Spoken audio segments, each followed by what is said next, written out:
seated.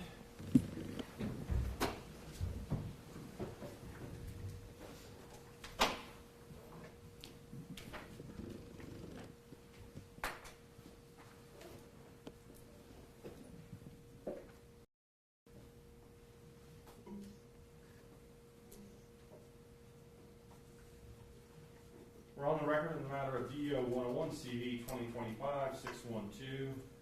Julia Peters as personal representative for the estate of Gene Hackman and Betsy Arakawa Hackman versus Regents of the University of New Mexico for its public operation known as the Office of Medical Investigator and Santa Fe County Board of Commissioners. If I can have counsel please enter their appearance. Good morning, Your Honor. Kurt Summer and Gary Coffin on behalf of Julia Peters in her capacity as personal representative of the estate of Gene Hackman and Betsy Arakawa Hackman. Your Honor, good morning. Greg McKenzie for Christopher Hackman, Elizabeth Hackman, and Leslie Allen. With me at council table is Greg Wetterman, who is Proac Miche is pending. He is with the California firm of Rogunsky and Associates. Good morning, Your Honor. My name is Walker Boyd. I'm counsel for the Board of County Commissioners for the County of Santa Fe, and with me at council table is Deputy County Attorney Rachel Brown and Assistant County Attorney Peter Valencia. Good morning, Your Honor. I'm Greg Williams. I am here as co-counsel with Jean-Paul Jassy and Jordan Ostroff, who are out-of-state attorneys who are in the process of doing their non-resident admission.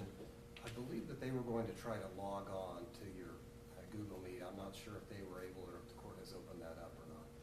I do represent some interpleader defendants, Beth Boyle and Jared O'Chalker. And they work for CBS Broadcasting Inc., DBA CBS News. And that party has moved to substitute for those particular interpleader defendants. I also represent Jana Sushomel, who is also an interpleader defendant, and her real party in interest is CBS Studios, which has sought to substitute for her, and then also Susan Montoya, who is an interpleader defendant, and her employer is the Associated Press, which is seeking to substitute on her behalf. Thank you. All right, thank you. So there are some preliminary matters I want to address with counsel. Excuse me, Your Honor. I Yes. believe that Stouter is on video. Okay, so I wanted to address that. So I did approve a stipulated order allowing for virtual appearance. And so that's going to include witnesses and lawyers. Is that correct? That is correct, Your Honor. Okay. So let me go ahead and get on to Google Meet.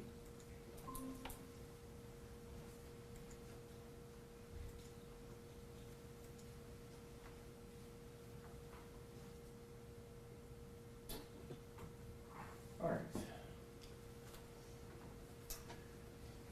So counsel that is on Google Meet, I've called the case of DO 101 CV 2025-612. The counsel for Julia Peters has entered their appearance. Counsel for the Santa Fe County Board of Commissioners has entered their appearance. Gregory Williams has entered his appearance, and Gregory McKenzie has entered his appearance. Let me go ahead and have counsel that is on Google Meet enter their appearance. If you can go off mute for me. Good morning, Your Honor. My name is Jean-Paul Jassy. I've got a Proac BJ application forthcoming. I am with Gregory Williams, representing CBS News, CBS Studios, and Associated Press. All right. Good morning, Your Honor. Apologize for not unmuting myself. I'm Scott Sauter, Deputy University Counsel for the University of New Mexico, doing business as the Office of the Medical Investigator. All right, thank you. So let me ask, I know there's a number of preliminary matters I need to go through, but Mr. Summer, are you ready to proceed today? Your Honor, we are ready to proceed today. However, council have been discussing this matter, and we are willing to continue the temporary restraining order until the underlying case can be determined, and whether or not these pending motions by CBS and the AP, whether they'll be granted admission into this case. So I don't know what the court's pleasure is with respect to that. In addition, Your Honor, we have a stipulated order from the OMI, or the Regents of the University of New Mexico, stating that they will limit unlimited production of the autopsy report. And I have a post-stipulated order in front of me, which has been signed by Mr. Souter, or approved by Mr. Souter, Mr. Boyd, Mr. McKenzie, and our firm. If I may approach the bench. All right, let me get into that in just a moment. Okay.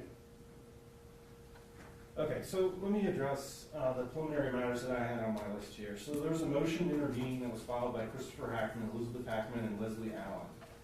I have approved that order. So those parties or individuals are now a party to this case. That's correct. All right, so with regard to the counterclaim and cross-claim complaint for interpleader, I need to address that. So with regard to that matter and that issue, I'm going to invite the parties to brief whether the interpleader is appropriate in this case. I'm not going to hear from any interpleader defendants at this time unless I've granted a motion to intervene. All right, that leaves the two other motions that I'm aware of. There's a motion from CBS Studios Incorporated, Rule 25C, motion for substitution, or in the alternative, motion to intervene to join CBS Broadcasting Incorporated's opposition to amend petition for preliminary injunction regarding the estates of Gene Hackman and Betsy Arakawa Hackman. There's also a duplicate motion from the Associated Press. I do want to address those two motions. So let me ask counsel, are you prepared to address those motions? Yes, Your Honor. All right. Your Honor, if I may, we oppose those motions. Okay. And we have not had an opportunity to brief them as they were filed this morning. All right, and so, these matters are set on an expedited basis at the request of your client. Under the rule, as I understand it, Rule 66, I have to set this matter for hearing if I issue a TRO within 10 days. If I'm wrong about that, let me know. So I'm under an obligation under the rules to set this matter rather quickly, which unfortunately I think the downside to that is the normal briefing deadlines and schedule is hard to follow, given that I have to have a hearing within 10 days. So with that said, I do intend to entertain these two motions, and I'll allow you to argue them, Mr. Summer. I can't keep a temporary order granting injunctive relief in place for an extended period of time to allow for a particular briefing schedule to be implemented. If you think I'm wrong about that, I'll entertain your position. Your Honor, with all due respect, I think that Your Honor can continue the temporary restraining order as it relates to the Board of County Commissioners, because the counsel for the Board of County Commissioners is willing to retain the status quo while these matters are determined by the court and they're properly briefed, and the court can make a proper decision, having given us the opportunity to respond to the two motions to intervene. So I believe that the case law supports an extension of the temporary restraining order by agreement. Okay. I'm going to allow the moving parties who are seeking to intervene to state their position today, and I'll entertain their argument, and I'll likely make a ruling on their request. All right, so I'm going to address those two motions first. And let me ask you, Mr. Williams, you're representing both the Associated Press and CBS News, is that correct? Yes, Your Honor. It's actually two different CBS entities, one called CBS News and one called CBS Studios, but yes. All right, now, please proceed on your motions. Yes, Your Honor. All right. So I'll need you to address in your presentation Mr. Summers' request that I do not entertain your motion and why I should entertain your requested relief here today. But I need to address these two motions. So why don't you go ahead and approach the podium and tell me what you want the court to do and why. Thank you, Your Honor. So just so that I understand what the court has explained procedurally,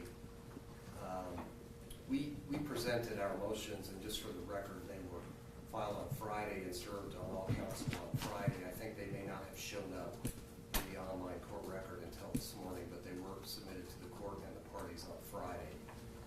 And we, as you know from the briefing, presented our standing issue, our ability to appear here in two ways. One, in our status as interpleader defendants, and second, alternatively, as proposed interveners. As I understand what the court has explained to this point, the court would like to receive further briefing on the issue of the interpleader process as being appropriate.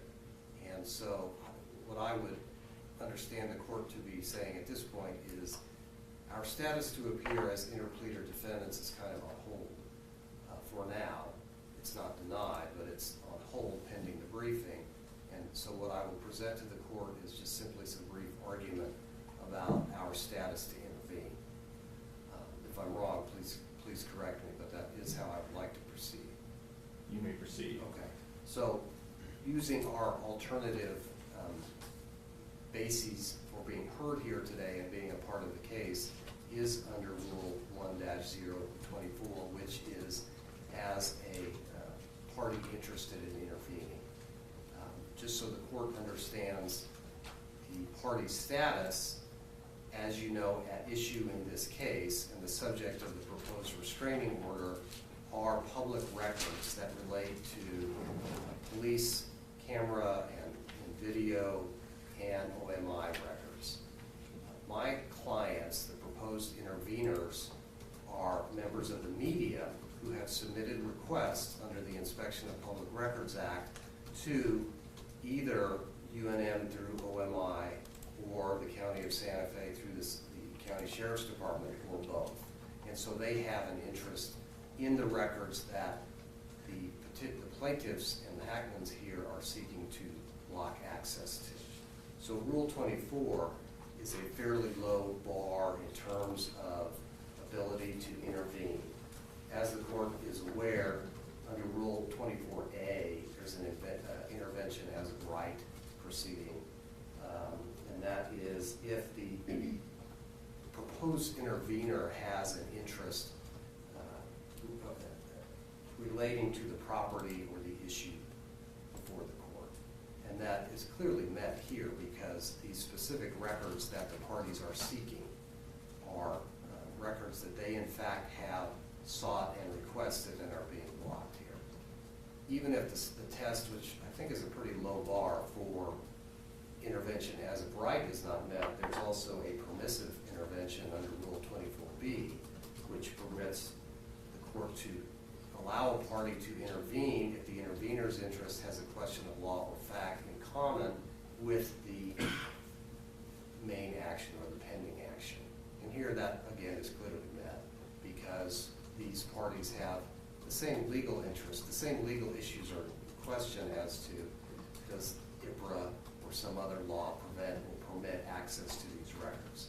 It is certainly the most efficient means for the court to resolve the issue of access to the records if this court in one action hears it all together, as opposed to competing actions filed with different, possibly even different judicial districts, possibly even in the federal court versus here. It certainly makes the most sense for Rule 24 to be applied in a way that allows the interveners to have these issues heard today. The other issue that I would set forth is that certainly the media interveners, their interests are necessarily affected and potentially harmed by an adverse ruling in this case. If in fact preliminary or permanent injunctive relief is granted, then the intervener's ability to receive the records that they've requested pursuant to IPRA are obviously harmed, and that should be heard here. We asserted some separate grounds in our motions, which were filed last week, I should say, in our responses, combined with the motions that talk about generally New Mexico permits members of the news media to intervene when their interests are affected by a ruling. That often happens when a court enters a gag order or a sealing of the courtroom or something like that that affects the media's right to intervene. That's certainly applicable here because the interveners are media entities, but it's actually not even necessary here because these interveners have made IPRA requests, and so they have a much more direct right to intervene. So unless the court has any questions, thank you. All right, thank you. All right, Mr. Summer, do you have a response? Your Honor, the right to intervene is not clear.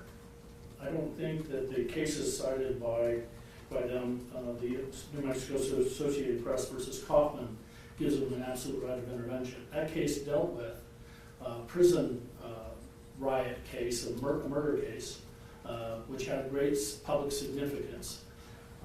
The same thing is true with respect to the Archdiocese. They were dealing with matters dealing with sexual predators, and that had great significant public interest. Before they're allowed to intervene, I think that Your Honor needs to determine whether IPRA precludes the exclusion of these particular video cams and whatnot to the public at all, because under the exceptions of other law, under the IPRA Act, I believe that these records would not be subject to disclosure to anyone, because I think it would violate the rights of the Hackman estates to privacy and publicity. And also the family would be violated, their constitutional rights of privacy would be violated as well. And until those threshold issues are determined, I don't believe that the court should grant these motions to intervene. I don't believe that the press has any sort of vested interest in this case other than exploiting these deaths, these tragic deaths, for personal profit or gain. And so I would ask the court to not grant these motions at this time, or allow us sufficient time to brief it and argue these cases and leave the status quo in place and not disclose any records until we can fully brief these points and Your Honor can make a proper decision. So on that basis, I would ask that you deny the two motions. All right, Mr. Boyd, do you want to weigh in on this? Your Honor, the county doesn't oppose these motions to intervene. We're not conceding the asserted rights that the media is claiming, but they do assert those rights to access these records. So we don't oppose the view that under Rule 24 or alternatively permissively, they should be able to participate as parties in this case. Okay. And let me ask counsel for OMI, Mr. Souter, what's your position on these two motions? Your Honor, thank you. The university has no position on it, one way or the other.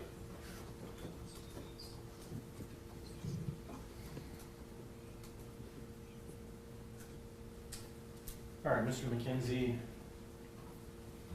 now that your clients are a party to this case, do you have a position on this?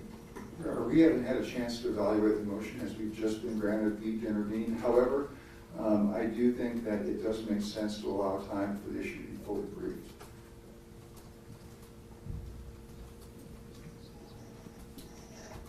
All right, Mr. Williams, you may have a reply.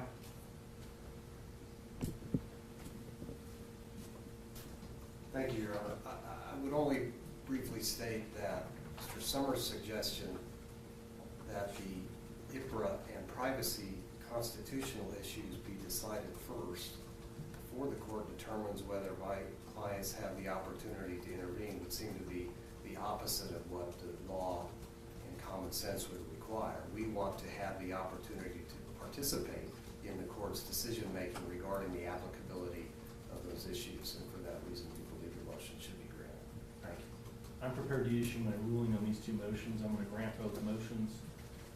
They're appropriate and well taken under Rule 24. So the Associated Press and the CBS entities are now parties to this case.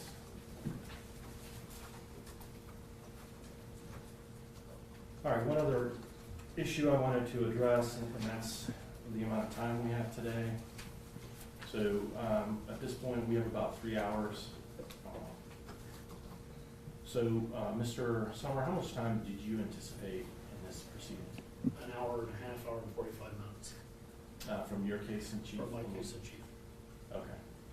And let me ask the board, how much time did you anticipate? Your Honor, I don't anticipate that we'll be cross-examining any of the witnesses that may be called, and so I don't expect us to be taking too much time in terms of the fact-finding portion of the court's hearing. However, we would expect 15 to 20 minutes to present our legal arguments regarding the request for preliminary injunctive relief. All right, let me ask OMI. Mr. Souder, how much time do you anticipate? Your Honor, the university has no witnesses to offer, and we will not be cross-examining any of the witnesses. However, maybe 5 minutes for oral argument if necessary.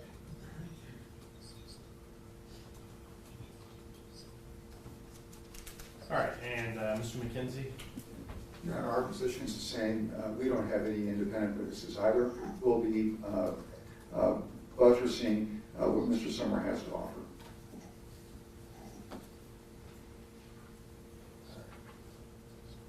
And Mr. Williams?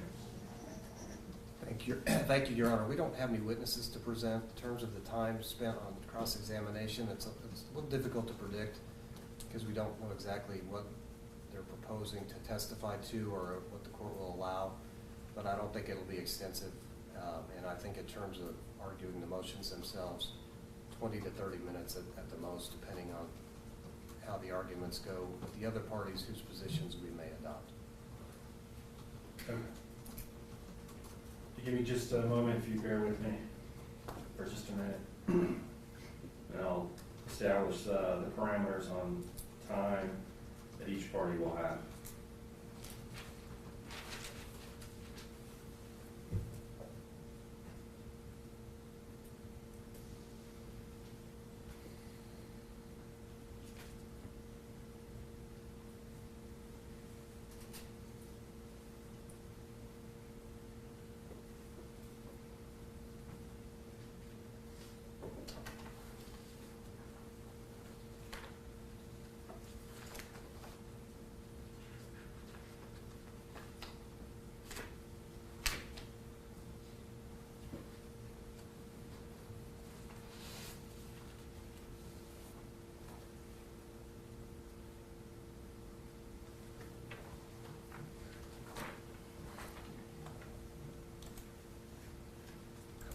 All right, so Mr. Summer, your client's going to have an hour and a half to present their case. The county will have their 15 minutes that they've asked for. OMI will have their 5 minutes that they've asked for. Mr. McKenzie, you haven't articulated a specific amount of time, but I'm going to give you 15 minutes. And then the media interveners, I'm going to give 30 minutes.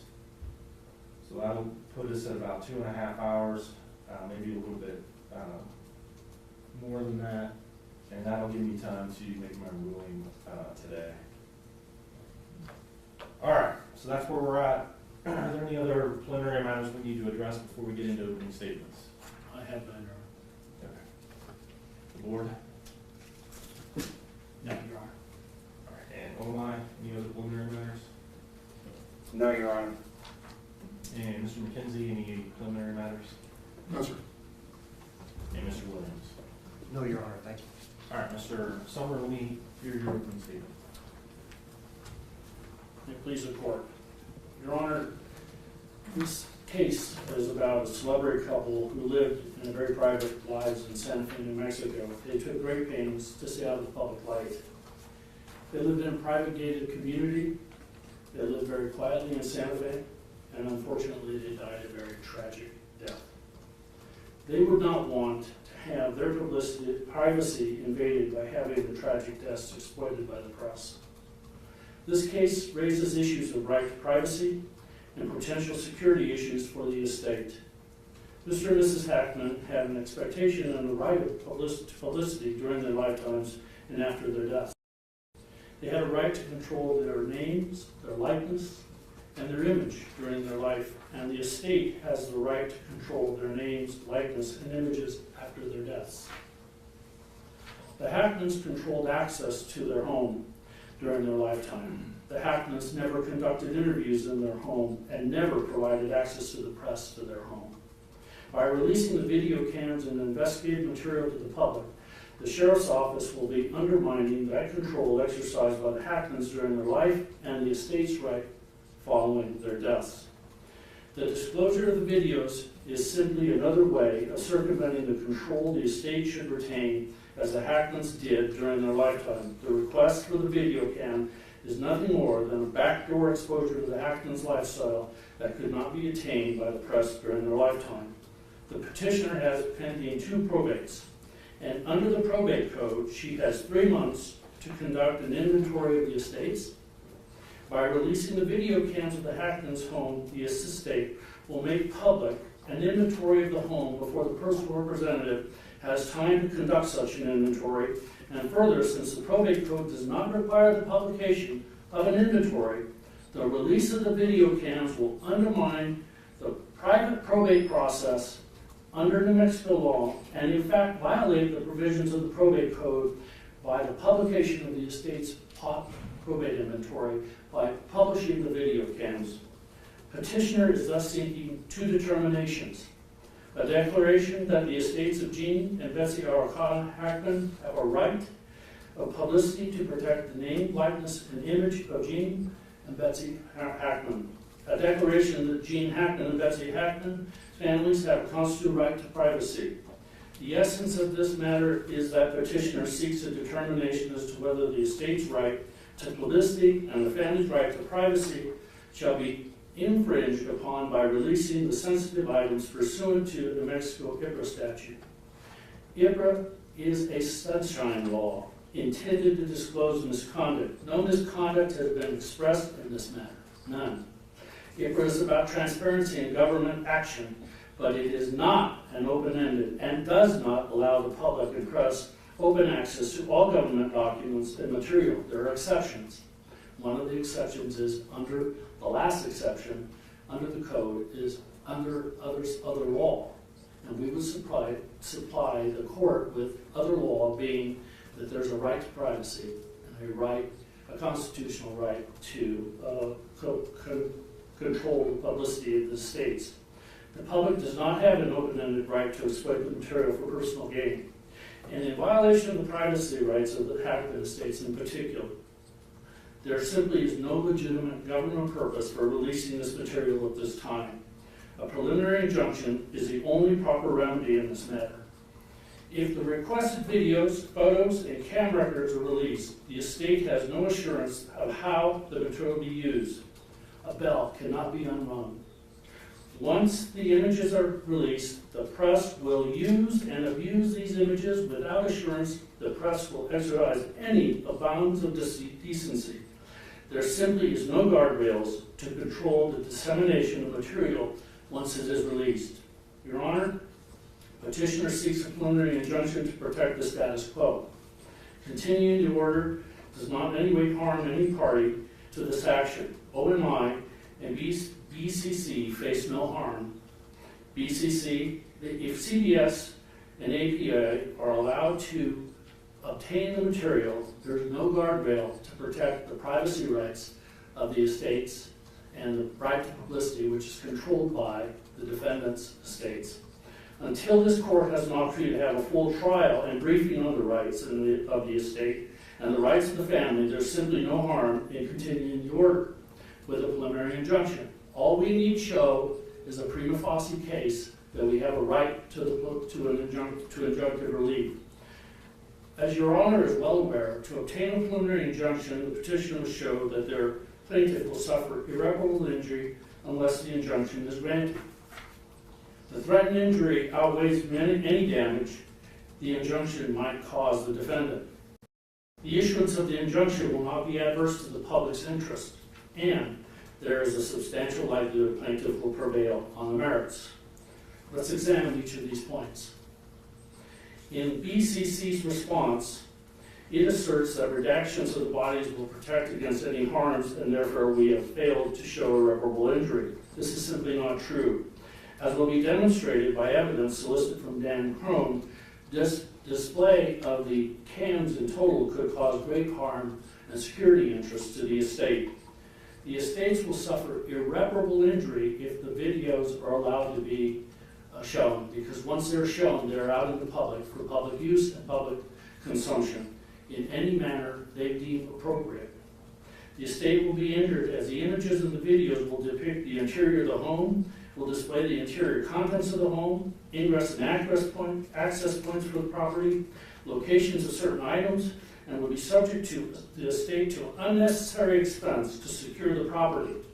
It will also depict Gene Hackman and Betty Hackman's final days, with or without bodies. This will create unnecessary media frenzy.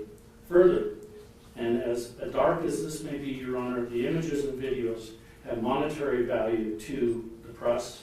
If the material is not properly secured to some unscrupulous person seeking to sell the images, if improperly obtained for the press, there could be significant sums of money passing hands based upon the photos that would be released.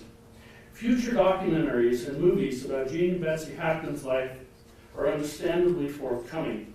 For this reason, these images, if released now, will place the estate in a difficult position of dealing with media fallout, the right to control their publicity, the security issues, and the estate loses the ability to control how these images are released in the future. All of these are very real concerns of the estate. Secondly, the families run the risk of irreparable injury. If the material is released, the families have to relive the deaths of the Hackmans. This will be repeated ad infinitum, as we will see, if they are released. The family will have to change the way they conduct themselves to avoid seeing the images that depict Gene and Betsy's last days.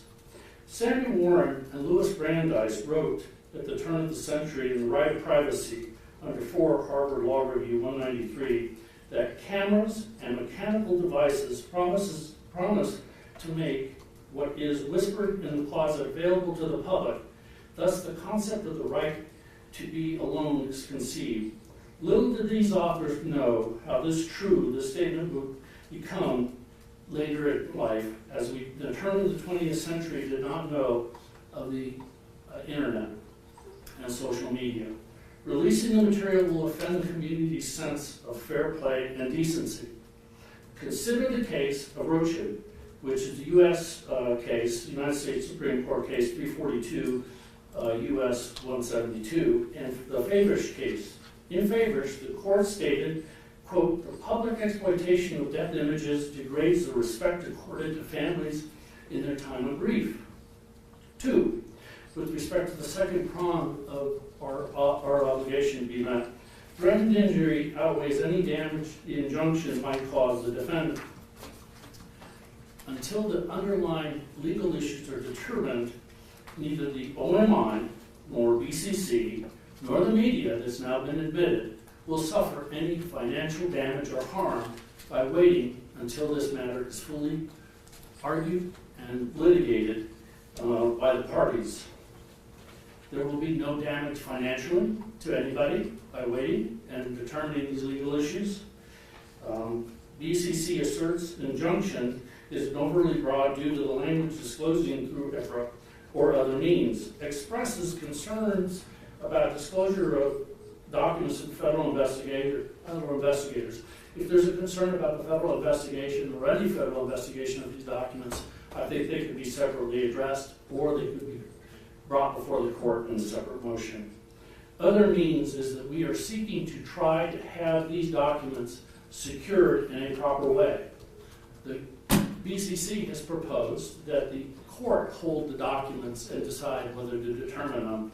I understood Your Honor's ruling today to be that you're not accepting the intervention or the interpleading of those documents. There's no damage to the media by waiting until these matters are decided. A significant amount of videos have already been released to the press. In fact, CBS Response admits that the news has already received videos depicting the outside of the home, videos showing conversations with witnesses. No damages have been alleged by any respondent in this matter. Issuance of an injunction will not adversely affect the public's interest, and no adversity to the public interest has been raised by the OMI or BCC. So, adversity to the media. CBS asserts that IPRA provides them with a right to the records because of the public policy that militates in favor of disclosure, and there is a very strong interest in the videos and images. This is a misstatement in public policy of IPRA. IPRA's stated purpose is to protect the public from bad actors in government, is government accountability statute, and is intended to protect the public and create transparency. If transparency is a court's concern, this issue has been addressed. The OMI and the Sheriff's Office conducted a press conference and provided the public and the press with newsworthy information regarding the Hackman's deaths. There's been plenty of media about that press conference. Further, and most importantly, there's a very substantial likelihood that the petitioner will prevail on the merits. The state will prevail on the merits because the estate has a right to publicity, which is a property right which is transferable in life and continues beyond death. Gene's and Betsy's names, likenesses, and images are valuable and need to be protected. And it's clearly proven out by virtue of the press wanting to get its hands on the documents to exploit them for their own personal profit and gain. This estate has a duty to protect Gene and Betsy's property, including photographs and videos of their dead bodies. Judge Browning recently opined in Warner Brothers Entertainment versus Lloyd that the estate possesses a right of publicity for the decedents. The Smith case that's been cited here in this matter is old law. It does not reflect what has happened since celebrities have been hounded by the paparazzi and exploitation has occurred of many deceased people's bodies in the public. And if one looks at the current case law, not the Smith case in 1988, but the current case law, you will find that there is a right of publicity action is designated for individuals who have placed themselves in the public eye. It secures them for the exclusive right to exploit the commercial value that attaches to their identities by virtue of their celebrity. The right to publicity protects the value as property, and its infringement is a commercial rather than a personal tort. Damages stem not from the embarrassment, but from the unauthorized use of plaintiff's property. By exploiting these images, they will be exploiting for their own private and profit gain the images of the decedents. The family will prevail on the merits because the family has a right to privacy as expressed by the Marsh line of cases. The Marsh line of cases, Your Honor, follow the Smith case, and New Mexico simply has not had an opportunity to review this issue of privacy at this time. But if you did, you would find that there's a plethora of cases, and New Mexico is in the minority of those cases, and it has not been brought before the courts of New Mexico about the right of privacy. But the Marsh line of cases surely overrules the Smith decision and stands for the proposition that a right of privacy exists as a constitutional matter, as a federal law. So the provision of IPRA allowing for other law, this would be a federal constitutional right which we seek to protect. So if one looks at the Smith case and how it's been cited, you will see that other courts, the Reedy versus Pierce County and the Katz versus National Archives, overruled Smith. They overruled it because of the personal right and the infringement on the privacy rights of the individuals and the violation of their constitutional right. The court finds that in the Reed case that allowing access to autopsy photographs would constitute a clearly unwarranted invasion of the Kennedy's family privacy. Same is true here. If the autopsy report is disclosed with all the photographs attached, and if the video cams of the sheriff's department are disclosed, it will certainly provide an unwarranted invasion on the Hackman family and Arakawa family. Current New Mexico law expresses a minority view. Since the Smith case, that case has been developed and overruled in many other courts. We would submit to the court that the development of a constitutional right under federal law and the right of publicity under federal law should be applied as pursuant to the exception under the IBRA Act and prohibit the disclosure of this material. Your Honor, we intend to call 2 witnesses to support the propositions that I've just stated. Dan Crone we intend to call to show that there is a risk of security and damage that could forbear or come upon the estate in the event that these images are shown in the public in terms of the estate damage and risk and security it may face. Secondly, we intend to call the Hackman's publicist, who's a representative, the company's represented the Hackman family for over 40 years, to show that there's a right of publicity and how they control their press during their entire lifetime. Thank you. All right, Mr. Boyd, do you wish to make an opening statement? Your Honor, I'll reserve my argument for after witnesses giving their testimony. All right. And Mr. Sauter, do you wish to make an opening statement? No, Your Honor. Mr. McKenzie? Your Honor, we will also reserve until after witness testimony is concluded. And the media defendants or interveners? Yes, Your Honor.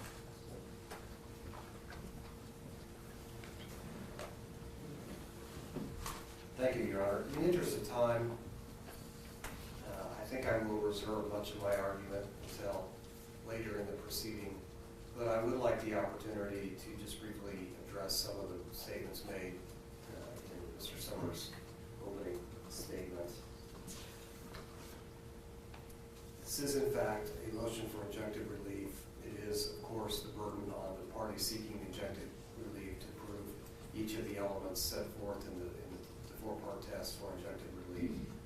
And it's our position that I'd like to talk a little bit further about what the court is going to permit in terms of testimony today and what relevance that testimony has to the legal issues. But regardless of the testimony that's being presented here today, it's our position that the petitioners will not be able to produce evidence sufficient for this court to enjoin, and we should be clear on what they're asking you to do here, that they are seeking to enjoin 2 state agencies, the OMI division of the University of New Mexico and the County of Santa Fe via the Santa Fe County Sheriff's Department, from doing what they are statutorily required to do via IPRA and what they do every day in cases not involving a high-profile matter like this, which is to produce records upon request of public activities and to do so as a routine part of their everyday job. And it is a very unusual request for any person or entity or estate to come to the court and say, we're asking you on behalf of our clients to enter an order that would prohibit state entities from doing their statutorily required roles. Particular records that are in question here are records that, as I understand it, of police activity that took place at the home in the form of photographs and video recordings, whether it be a lapel cam or body cam. And the other category of records is autopsy reports or materials collected by OMI or created by OMI in conjunction with their normal autopsy duties.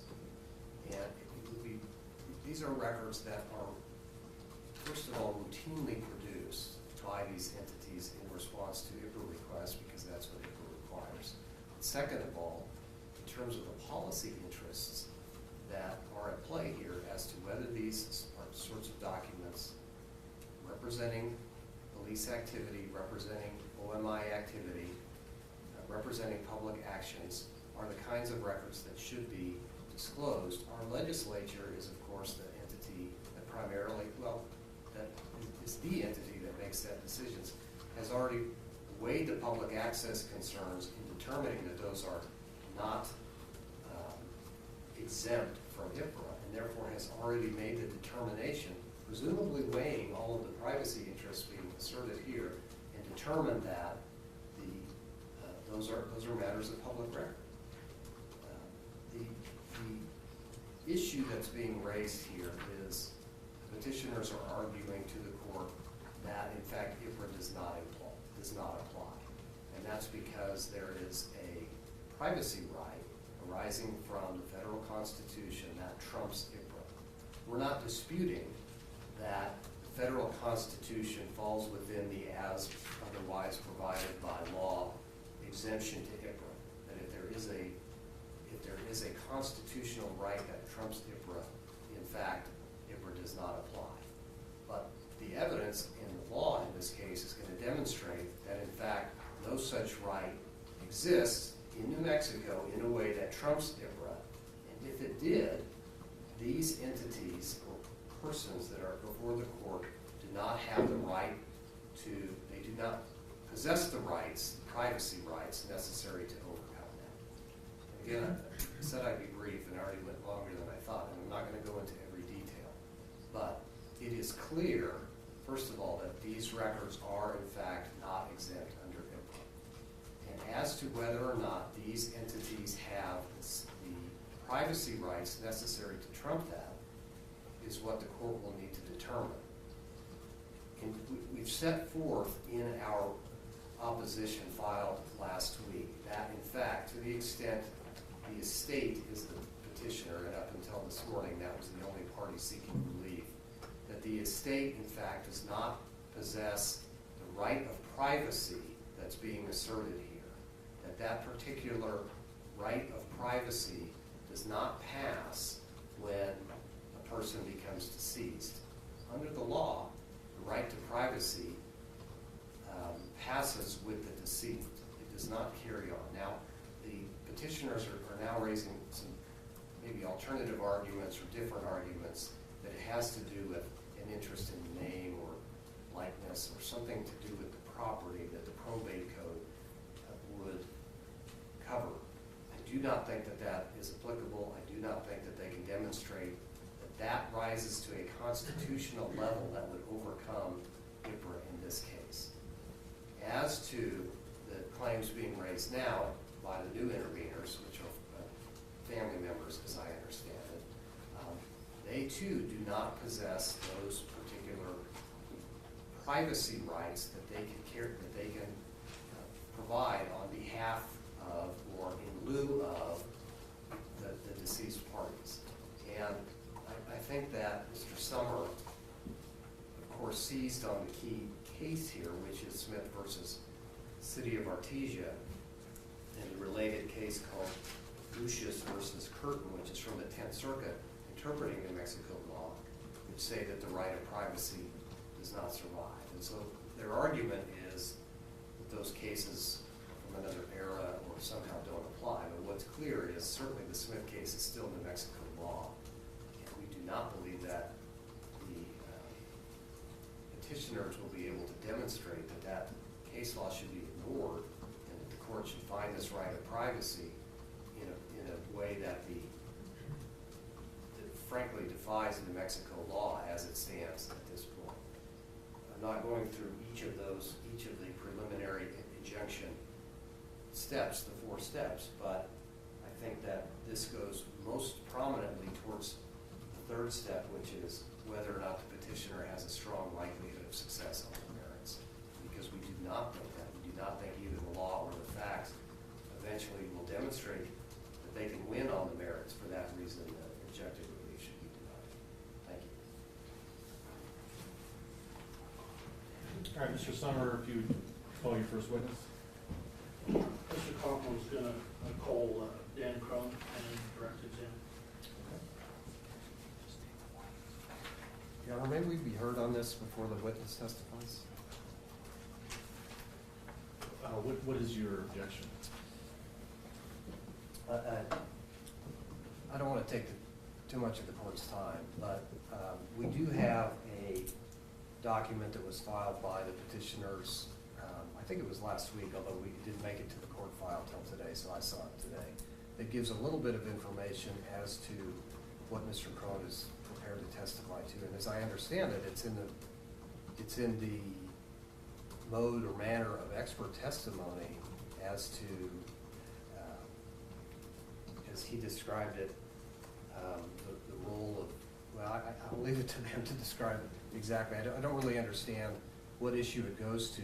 And in light of the standing issues that we've raised and the legal issues, I'm not clear what factual testimony this witness can provide that is going to, I don't want to waste too much of the court and the party's time if this is not going to shed any light on any of the issues that the court needs to resolve today.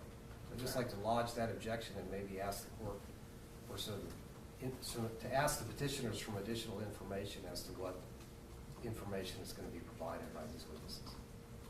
I haven't issued any type of scheduling order that requires the petitioner to provide additional information to the other parties in this case. So I'm denying any objection that you have at this time. You can assert any objection, appropriate objection, if necessary, during the person's testimony. All right, Mr. Crone, why don't you come up? I'm going to swear you in. Thank you, Your Honor. Watch your step going up the incline there.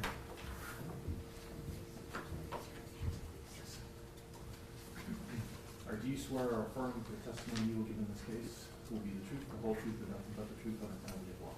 I do. All right, you may proceed. Thank you.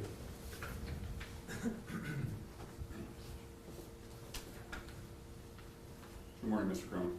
Good morning. Can you please state your full name for the record? Yeah, it's Dan Crone. Last name is spelled C-R-O-N. Thank you. And what is your occupation, sir? I'm a lawyer. And where are you licensed to practice law? It's the state of New Mexico, United States District Court for the District of New Mexico, the United States District Court for the District of Columbia, and I am an inactive member in Ohio. Thank you. And how long have you been licensed to practice law in New Mexico? Well, let's see, come May 13th, it'll be 43 years. That's a long time. Do you have a particular area of expertise that you practice in? I do. And what is that area of expertise? Criminal law. How many criminal cases would you say you've handled over your career? Thousands. In connection with your practice, do you have occasion to view police body camera video evidence? I do. On average, how many hours per year do you think you would say that you review police body camera video evidence, lapel videos? Between 100 and 200 hours a year. Does your review of evidence also include videos taken by the police of the residences, interior residences of people's homes? Yes. And what do those videos generally depict, sir? Well, the body cams are located, they're also called lapel cams. They're located on the front of the police officer, so any direction that the police officer happens to face, then everything that's within the purview of where they're facing is depicted. Very well. So would you say that this includes details of the interior of a house? Absolutely. When a major scene is being investigated inside a house, would you expect the complete interior of the house to be depicted on the videos or other images? Yes. Why is that, sir? Well, it's because during the course of an investigation, they are looking for all possible relevant evidence to the inquiry. And so therefore, they really go to every inch of the house to see if there is some evidence that might inform the investigation. Do you have any experience in high-profile cases, sir? Yes. Is it fair to say that in cases that have the potential to be high-profile, that the police may have more officers at the scene than other cases? It's inevitably true. Do each of those officers on the scene have their body camera video activated, sir? Yes. And why is that? State law. When there are a lot of officers on the scene, are there multiple videos that depict various inside and outside locations of the house? Yes. In connection with your work in criminal defense, are you familiar with the motivations people have to commit various crimes? I am. Your Honor, at this time, petitioner would move to have Mr. Crone qualified as an expert in criminal law and what is depicted in body cams at the scenes being investigated. All right, Mr. Boyd, any objection? Your Honor, as to the qualification for expertise in criminal law, I would have the objection to that. As to what body camera footage depicts, I believe that he's not an expert in that. He's relaying his own personal recollection of what of the body camera footage he himself has viewed. I don't know how he can speak to body camera footage in general beyond what he himself has viewed. So I would object to that portion of the qualification. All right, Mr. Sauter, any objection? No objection, Your Honor. Mr. McKenzie? And Mr. Williams? May I be heard briefly to question the witness? All right, I'll allow you to voir dire the witness. Would you prefer that I do it here, or would I? Nope, you need to approach the podium.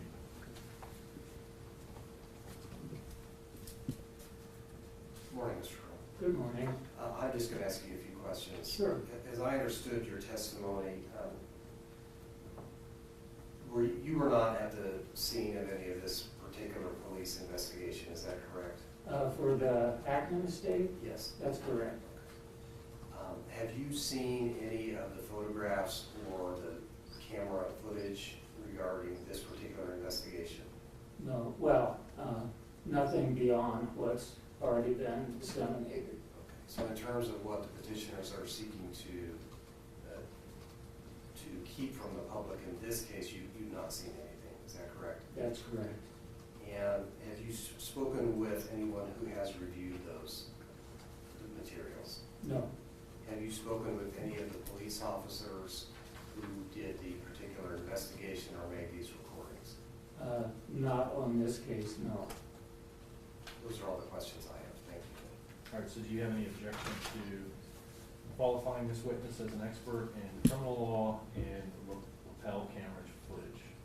So my objection in the area of criminal law is I'm not certain what the relevance is of that to any issues, and so I guess my objection is not to his qualifications, but as to the relevance of any such testimony to this case, as to his expertise regarding police camera usage or photos.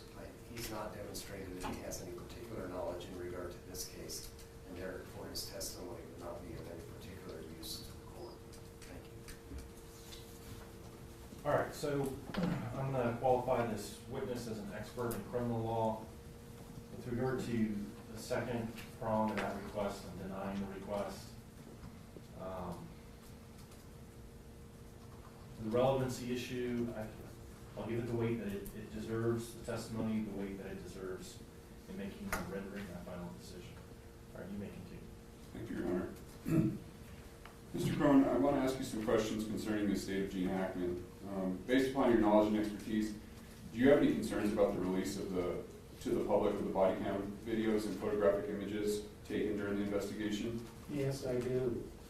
And is there a specific,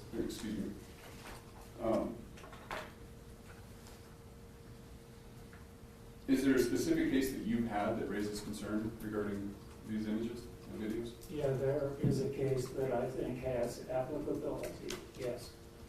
And what kind of case was that, sir? It was a murder case, Was it a high-profile case? yes. Was the case heavily covered in the media? It was. What forms of media covered the case, sir? Print media, TV stations, and social media. And what kind of facts were included in the media coverage? Facts that were included in the media coverage were the fact that what turned out to be my client was incarcerated as a result of the charges, that there was no bond at the time. The address of the client's house was made public, and because of the nature of the coverage, it was inescapable to conclude that because the incident occurred at that house and that one of the two residents of the house was dead and the other resident was in jail, the inescapable conclusion was that the house was vacant. So what ended up happening in this case to cause you concern about the release of public and body cam videos taken during the investigation of the deaths of Gene and Betsy Arakawa happened? There were 2 burglaries. And what happened in the first burglary, sir? Well, in the first burglary, there was just some credit cards and driver's license that were stolen. And did the burglars do anything else during that first burglary? Well, they did. It turns out that they cased the rest of the house so that they could come back and steal items and have the proper means to carry the stolen items out. So after the first burglary, was the house secured? Yeah, neighbors came over and secured the access point. And did the same burglars return to the house a second time? They did. And what did they steal on the second burglary, sir?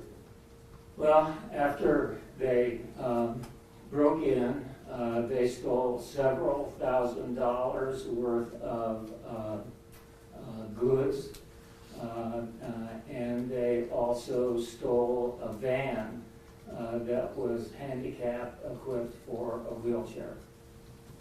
Apart from the stolen items, were there any other damages to the home? Yes, the place was completely ransacked. Every drawer was pulled out. Things were strewn all over the place. And there was also physical damage to the house as a result of the ransacking. Based on your experience in that case, do you have any concerns about the release of the Hackman videos and photographs in this? I do. Is there a particular criminal element that you're concerned about, sir? Well, yes.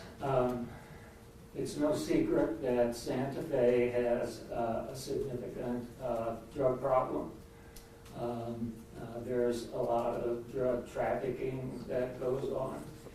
And the concern that I have is that the images from the body cams and the photographs would eliminate the need for that first step that happened in the case that I'm talking about, and basically give potential thieves a blueprint as to not only the contents of the house, but because of the images of the body cams of everything else, that it would also show the most vulnerable access points for burglars to get in.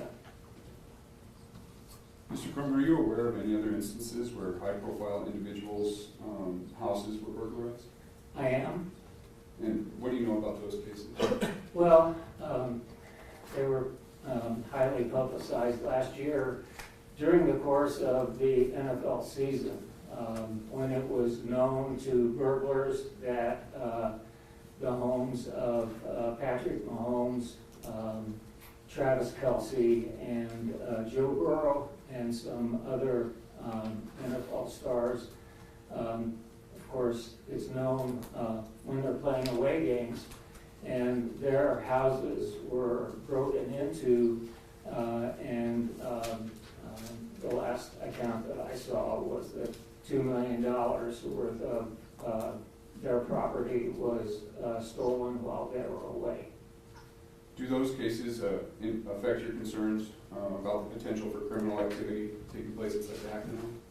Well, they do, because the release of, like I said before, the release of these videos and images in question would provide a blueprint for what to take, how to get in, and what kind of means that they would need in order to haul those goods out of there.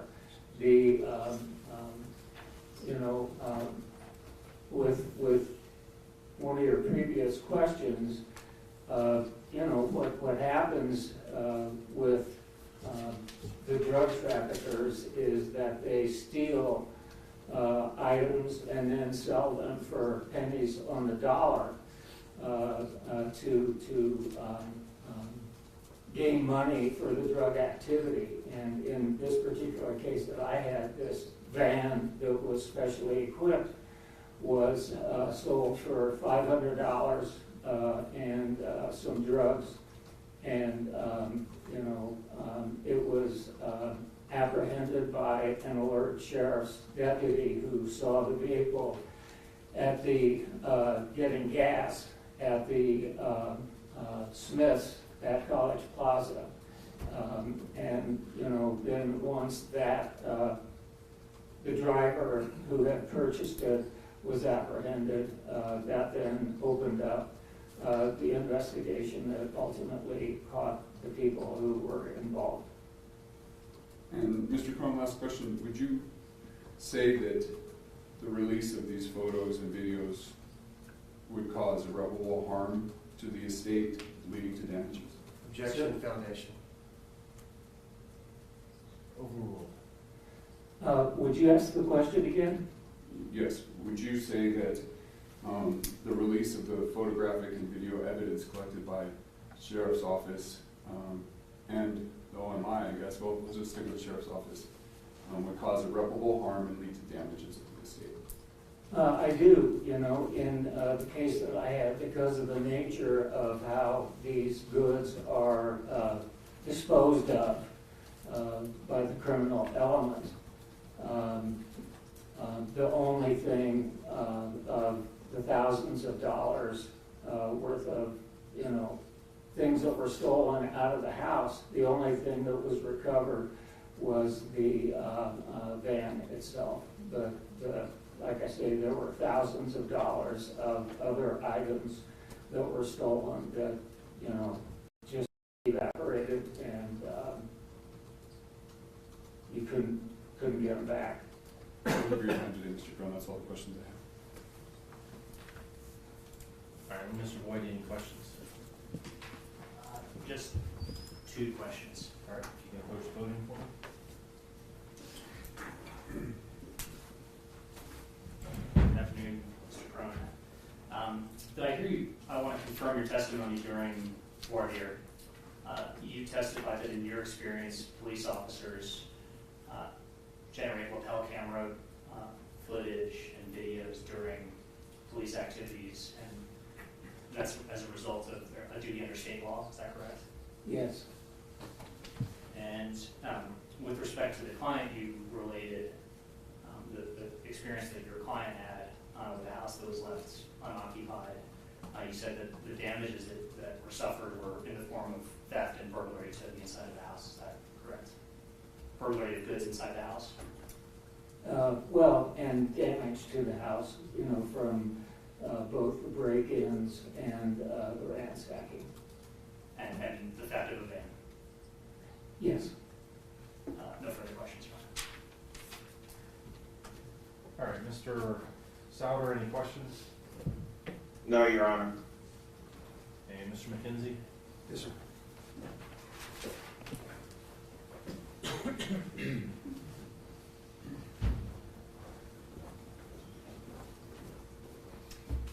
Afternoon, Mr. Crone. Hello. Hi, Greg McKenzie. As you might have heard, Mr. Letterman and I represent the children of Gene Hackman.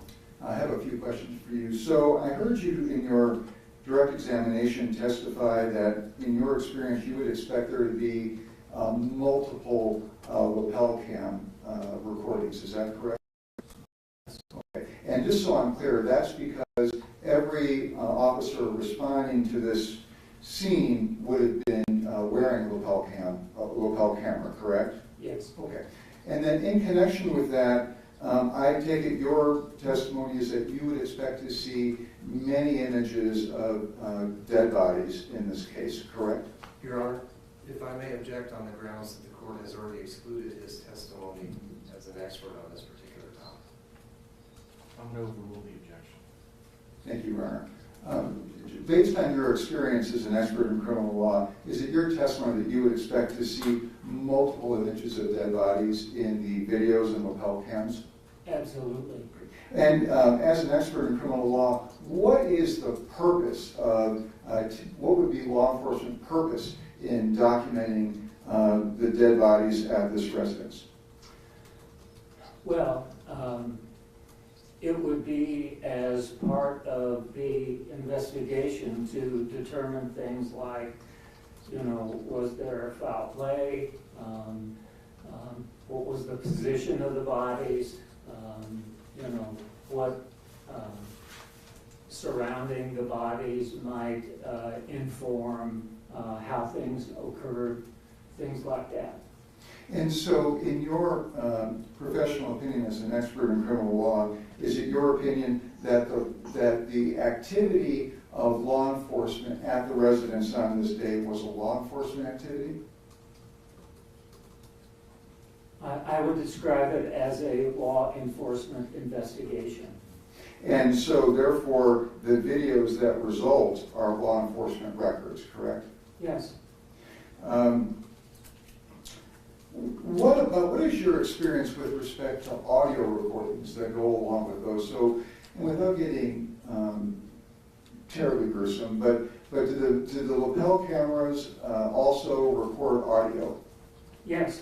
And so in the event of a sheriff's deputy who is examining the body of my client's deceased father, would you expect there to be a audio description about what that deputy is witnessing as he's witnessing it? You hear that all the time. Observations that are being made, and the other thing that you get is conversation back and forth between various deputies talking about how things are pieced together and what might be of significance. I see. So to the extent that a media outlet were to obtain a lapel camera recording, they would see images of my client's deceased father as well as the verbal conversation of sheriff's deputies describing what they're seeing. Is that right? That's correct. No further questions.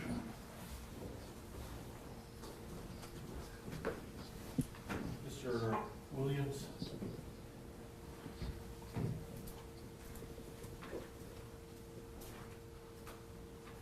Thank you, Your Honor. Mr. Crone, in regard to that last line of questioning, I just want to make clear, you have not, you said that you've not seen the video or the photographs in this particular case, is that right? Yeah, that's right. And I assume that also means that you have not heard any of the audio recordings, is that correct? Yes, that's correct. And you have no other source of information as to the content of those recordings because you haven't spoken to any of the police or anyone who's reviewed them, is that correct? Yes. In regard to the testimony that you gave earlier regarding a prior case, your client had was arrested and there was a subsequent burglary. Let me ask you just a couple of questions. First of all, in this case, it was alleged in the petition that the date of the discovery of the two deaths at this particular home was around February 26th. Does that sound right to you? I really don't know. Do you have any reason to disbelieve that particular date? I have no reason to know. Okay. Today is, as we sit here, March the 31st, so a little more than a month has passed. Are you aware if there have been any attempted break-ins or vandalism or other crime at that particular location in that time? I don't know one way or the other. Okay. You would agree with me that starting from the first date of the public disclosure of the finding of these particular deaths, that there has been significant media attention to the deaths, correct? Sure. And that includes right here in Santa Fe, the Santa Fe newspaper and the local TV stations have covered and made the public aware of those particular deaths. Is that correct? Well, yes, as will the testimony from today and the reason for the concerns. And notwithstanding that publicity, you're not aware that anyone has attempted to break in or approach or enter the property since that day. Is that correct? Objection, Your Honor. Black's Foundation. Well, that's what I'm asking. Do you know? Overruled. I'm sorry, can you say that again? Notwithstanding the significant publicity regarding the deaths that has taken place since around February the 26th, would you agree with me that there have been, to your knowledge, there have not been any attempted break-ins or vandalism or other attempts by criminals to access the property? Well, I have no basis to know one way or the other. For example, I don't know if perhaps there have been potential burglars going there trying to determine from the outside where an access point might be. And so, you know, it's, when I say I don't know one way or the other, it's entirely possible that there has been someone with designs on doing something who may have already gone to the property and just nobody knows about it. All right, but no one has told you of any break-ins or approaching or casing the residence as you're describing here, is that correct? Well, no, and I have not asked and no one has raised that subject with me, so I have no knowledge one way or the other. Do you have any information whether the estate or the family has provided some security for the residents? I don't know. Do you have any reason to believe that the estate or the family lacks the financial resources to provide security for the residents? I don't know what the resources are. Would you agree that providing security would help protect the residents and likely prevent the kind of access that you mentioned in your previous client's case? Say that again? Sure. You talked about in the previous case that there was a couple of incidents, break-ins or otherwise, at the home. Is that right? Yes. Do you know if there was any private or other security provided to that particular home? Well, I know that the neighbors were keeping a very close eye on the property because they knew that the property was not occupied and that they were concerned that there might be break-ins. Beyond the neighbors keeping an eye on it, do you have any information about whether or not there was security provided for the home? As I understand it, the sheriffs were doing drive-bys. But in this case, just to be clear, you're not aware whether or not there is any private security that's being provided to the home? I have no idea one way or the other. I don't have any further questions. Thank you. Any follow-up? Nothing further, Your Honor. Thank you. All right, just to let you know, Mr. Williams, you've used 17 minutes of your 30 minutes, and the estate has used 32 minutes of their 90 minutes. All right, Mr. Summer, you'd call your next witness? Yes, we call Susan Medora, who is on the. So let me back up a little bit, I apologize. So, is there any reason to retain this witness? No, Your Honor, you can be released. All right.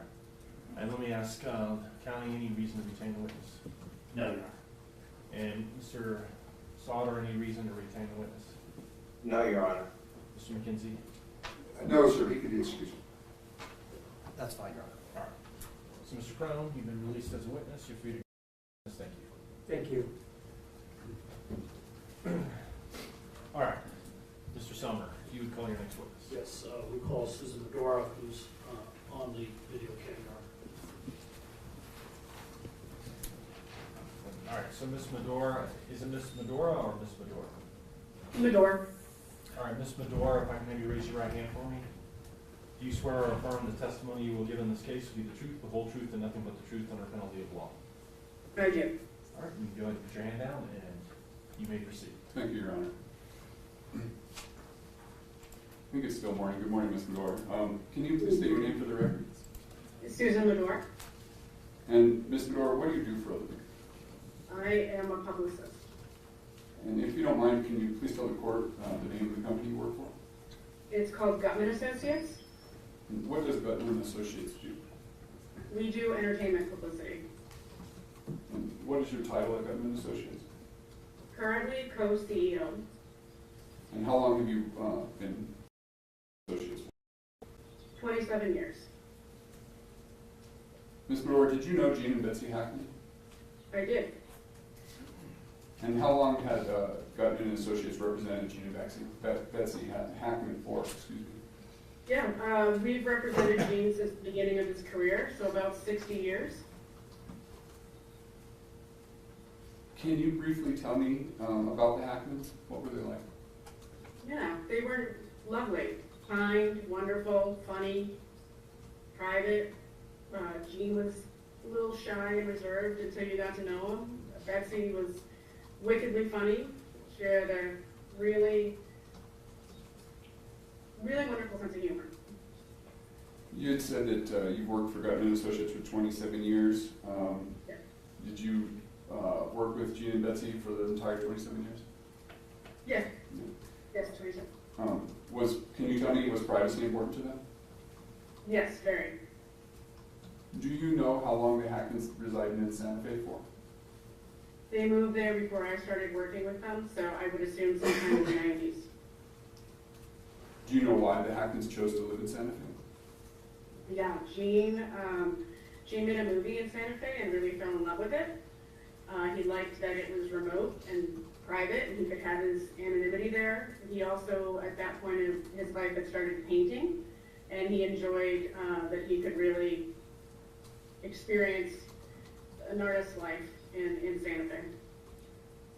Do you know if the Hackmans chose to live in Santa Fe having anything to do with their desire for privacy? Yes, I believe so. They didn't like everything that LA had to offer them in terms of awareness. They liked their privacy and they liked their private life in Santa Fe.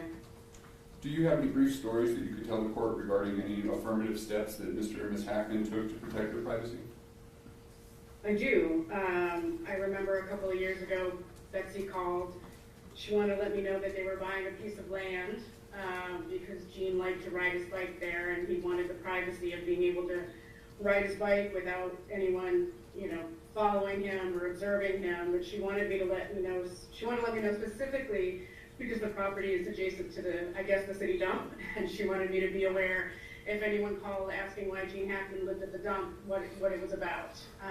More recently, in I think January or early February of this year, I was talking to a producer from CBS News Sunday morning, and they were asking for Gene to do an interview with them, and he had declined for years. And so they called to let me know that they were going to go to Santa Fe and do a piece on Gene without his participation. They were going to go to find people who knew them and get a sense of who they were and do the story that way. And when I told Gene and Betsy about it, they were horrified, really upset. And so I called the producer back and I asked them, can you please not? they would be really upset by this. And they agreed, and they decided not to do the piece. They didn't want to upset Gene and Betsy. Thank you. Ms. Bedore, in your opinion, did Mr. Hackman take his name, likeness, and image seriously? Very. Did Mr. Hackman ever have a writer put into any contracts that you're aware of that might limit the publicity that he was to perform on a movie? I'm not sure if it was ever contractual. I don't see those things, but for every movie he did, he only ever agreed to generally 2 hours of press on any movie. Do you know if Mr. Hackman's movie contracts ever permitted him to retain the rights to his name, likeness, and image?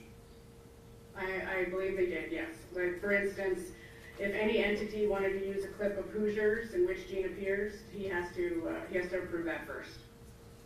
And did Gene ever deny the approval of the use of those clips that you're aware of? Often. Yeah, very often. He generally approved things that were for artistic purposes, museums, art showings, things like that, but commercial usages, news programming, things like that, he would generally decline those. Through your representation of Mr. Hackman, did you ever have to take affirmative steps to protect Mr. Hackman's name, likeness, and image? Yeah, in the sense of correcting stories or turning things down, turning interview requests down, asking people to, leave them alone, nicely, no, sorry, that's not going to work, that sort of thing, for sure. In your opinion, if the autopsy photos or videos or images of his last days or Betsy's last days were released to the media, how would this impact his name, likeness, and image?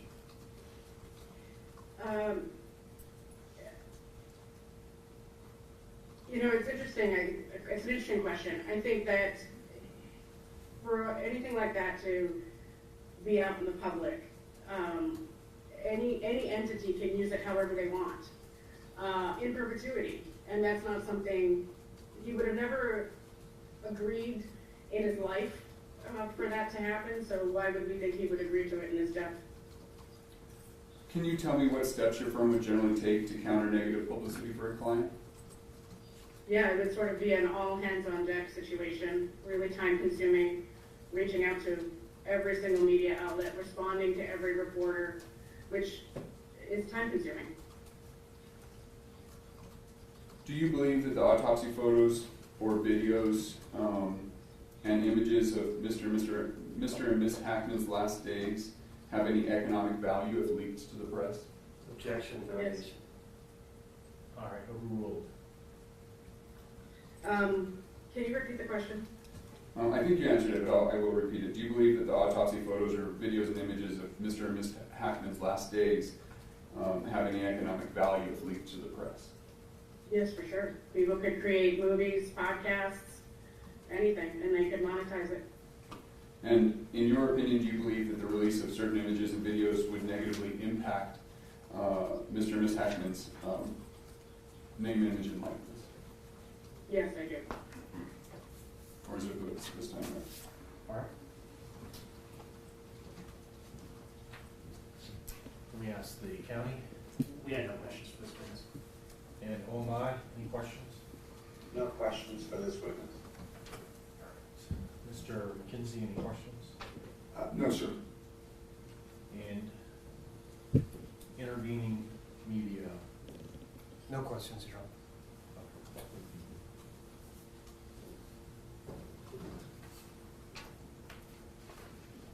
Any reason to retain this witness? No, Your Honor. All right. Unless there's an objection to me retaining this witness, I'm going to go ahead and release her.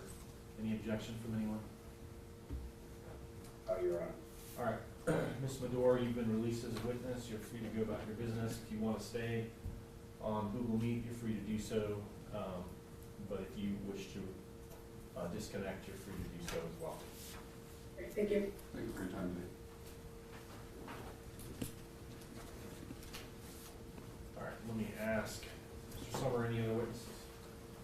I have no other witnesses, Your Honor, except I would like to point out to the court that Yoshi Feaster, who is Betsy Arakawa Hackman's mother, has entered an appearance in this motion to intervene, and she also submitted an affidavit with a motion. She was unable to testify under doctor's orders due to the stress it would cause her with respect to having to do the testimony. So she will not be testifying, but it is in the court record.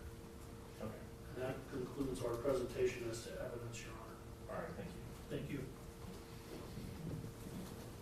Okay, so let me go ahead and ask the county, you had reserved on opening. Do you wish to make an opening statement now?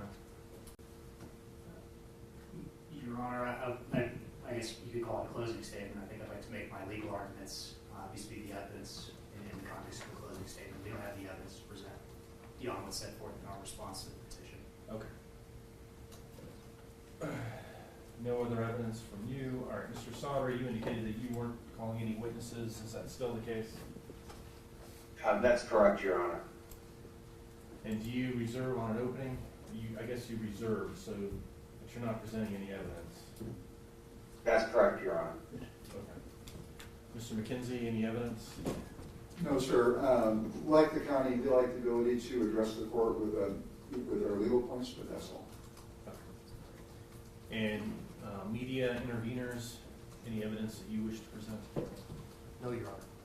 Okay. So at this point, I think we should move into closing statements. Your Honor, I'm sorry. Respectful of the court's time, would it be possible for us to take about a 5 or 10 minute recess, considering that I think that part moved a little faster than we thought? Yeah, let's go ahead and do that. We've been going for an hour and a half.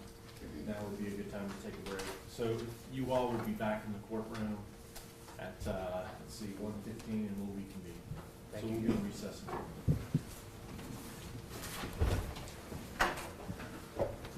All rise.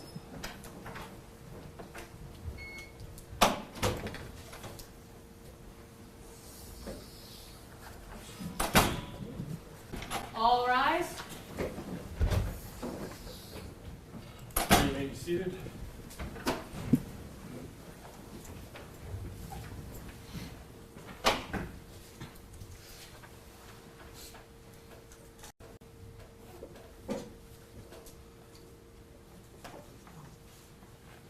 We are back on the record in the matter of DO 101 CV 2025-612. I know that all parties are present in the courtroom. And we're going to move into closing argument. Mr. Summer, let me hear your argument. Your Honor, for purposes of today's hearing, the petitioner needs to show that it has a prima facie case in order to get a preliminary injunction until these legal issues can be fully briefed and decided. We need to show that there will be some irreparable harm or injury unless the injunction is granted. We need to show that there's threatened injury outweighs any damage the injunction might cause to the defendants. The issuance of the injunction will not be adverse to the public's interest, and there is a substantial likelihood that we will prevail on the merits. With respect to the first prong of this test, Your Honor, it's clear that if these images are out in the public, we can't get them back. They will be disseminated on social media and the internet, and it'll cause damage that we cannot undo. So letting any of these images of the deceased body or the residence or the location of assets or inventory of the assets into the public cannot be undone once the images are released to the press or to the public in general. This threatened injury, Your Honor, and damage will not cause any harm or damage to any of the defendants by waiting until we determine the legal issues on this particular matter. There's been no showing by either BCC, OMI, or any of the media plaintiffs or defendants that they will be damaged by holding off on granting of the preliminary injunction, while Your Honor takes time to allow a full litigation of the issues in this matter and determine the full legal weight of the issues we've raised. Further, the injunction will not be adverse to the public's interest because this is not a crime matter.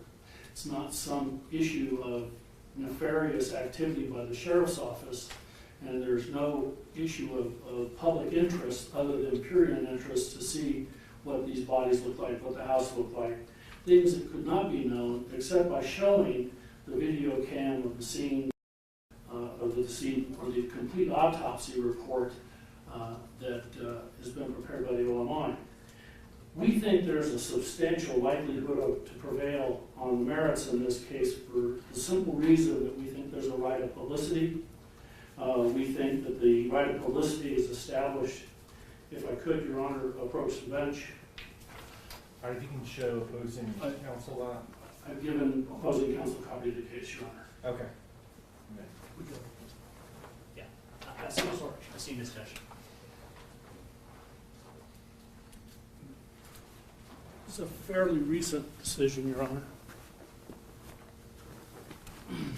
By Judge Browning on Federal District Court of New Mexico.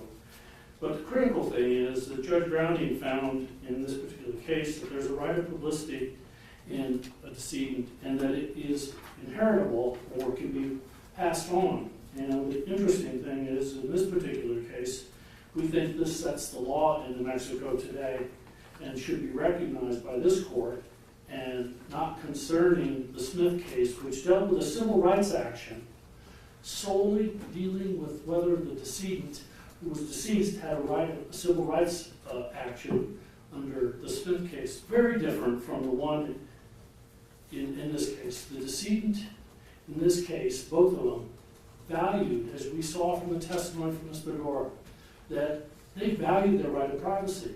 They controlled the disposition of their names, use, and likeness in every possible way. They took absolute control over that circumstance, and that right of publicity, therefore, was set forth in them. And if we look at page 5 of this particular case, Your Honor, the right of publicity is an action designed for individuals who will place themselves in the public eye. It secures for them the exclusive right to exploit the commercial value that attaches to their identities by virtue of their celebrity. The right to publicity protects that value as property, and its infringement in a commercial rather than a personal tort. Damages stem not from embarrassment, but from the unauthorized use of the plaintiff's property. The name, use, and likeness of these decedents is a property right that it resides in the estate. And as such, the estate has a right to assert that in this particular case, if the video cam is disseminated, that there will be damage which will be irreparable to the estate as a result, because it will not be able to control the dissemination of that information. All right, so let me go ahead and identify on the record the citation to this case. It's Warner Brothers Entertainment Incorporated versus Lloyd, and it's a March 29th, 2022 decision, and it's 2022 WL 1749514. Thank you, Your Honor. The evidence also showed, in addition to what Ms. Medora testified to, that video cam testimony or video cam, the use of video cam by the sheriff or any other law enforcement is thorough. There's been no dispute that this was a thorough investigation. There's been no allegation that it was faulty. So we must expect that the video cam in this particular case, with as many people as were on the site, was pretty thorough, and will disclose both the body and the language and the intent of each of the officers involved to disclose and investigate this scene. The scenes will also show the contents of the property. As I pointed out to Your Honor in my opening, the probate code allows a personal representative to take 3 months to do a complete inventory. If this is released now, that will breach that 3-month period because she was just recently appointed. Furthermore, the probate code does not require the publication of an inventory. This showing of the video will breach that particular privacy provision of the probate code. So we think there will be damage as a consequence to the estates if those video cams show the interior of it. Finally, Your Honor, under IPRA, this is 4-2-1.2, law enforcement records are public records, and there was no dispute when Mr. Crone was asked whether the video cams and the voice overtake on them were law enforcement records.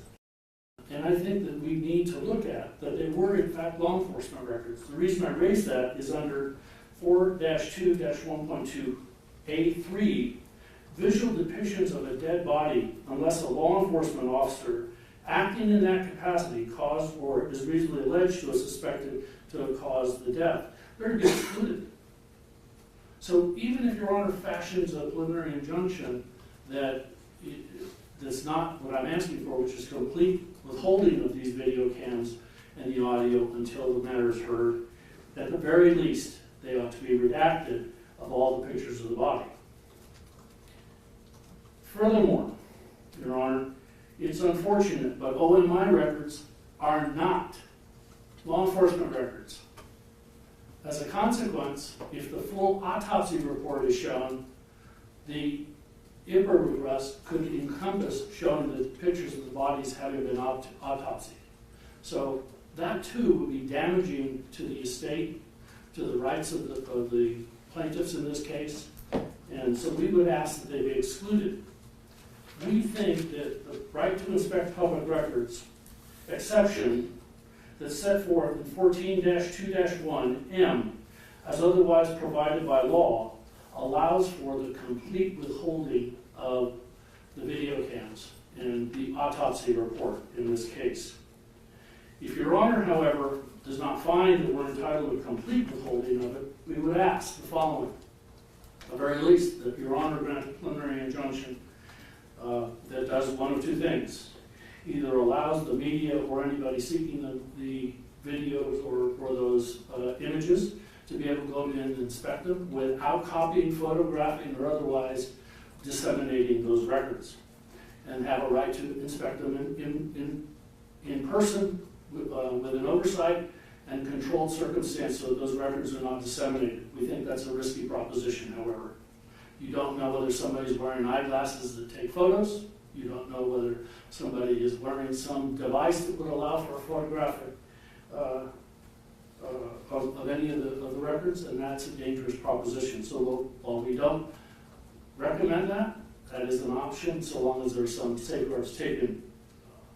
Otherwise, Your Honor, we have to ask that the court at this time, given the preliminary showing that we have made, to withhold all of the records at this particular time, or to fashion a remedy that allows for the production of the autopsy report redacting all of the photographs, which I believe the OMI would stipulate to, and all the personal information in the reports with respect to showing of the video cams and the whatnot, that if they're shown, that any video cams, if Your Honor is not granting my full motion, show and allow only pictures of the house that don't show any valuable art, don't show the position of entries and exits, don't show the bodies of the decedents, and redact all voice communication regarding the bodies.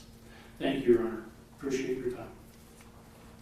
All right, so Mr. Sommer, when you say no personal information out of the OMI records, are you referring to like Social Security numbers? Social Security numbers, health information.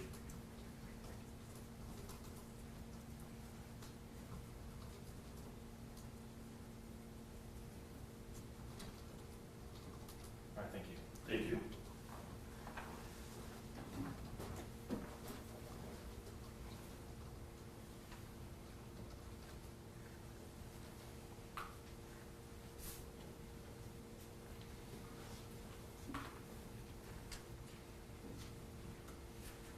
All right, Mr. Boyd.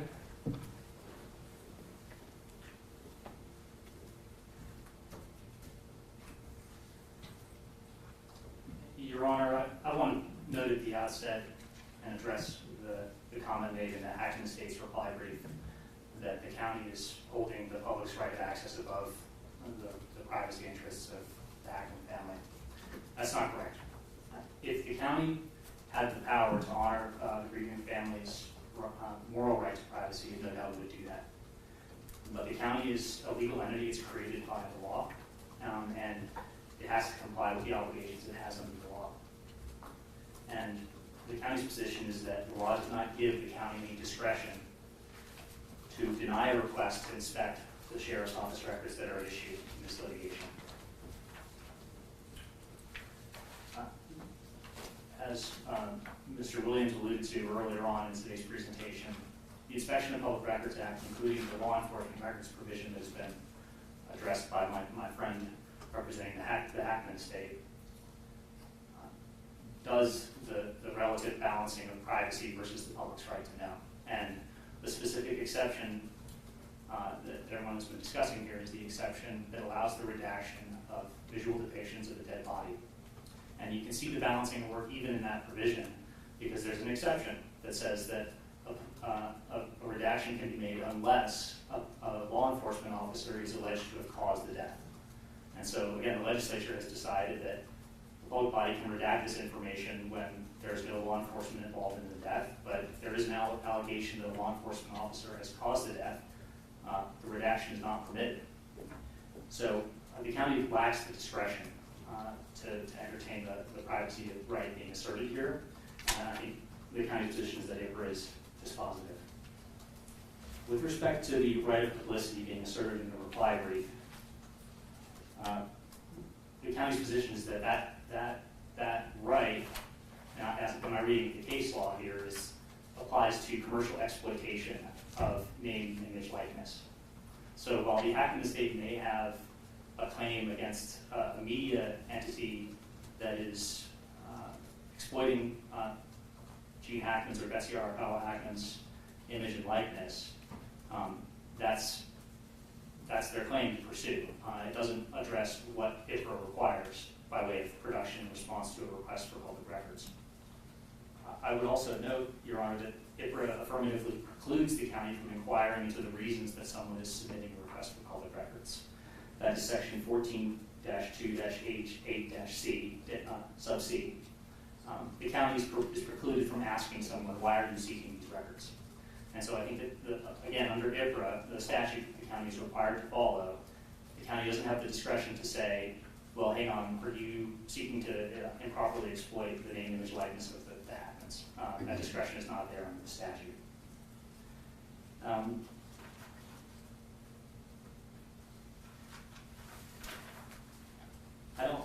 I don't know whether the media interveners are continuing to make the argument they've made in their briefing intervention, which is that these are not law enforcement records and that therefore the county can't make any redactions.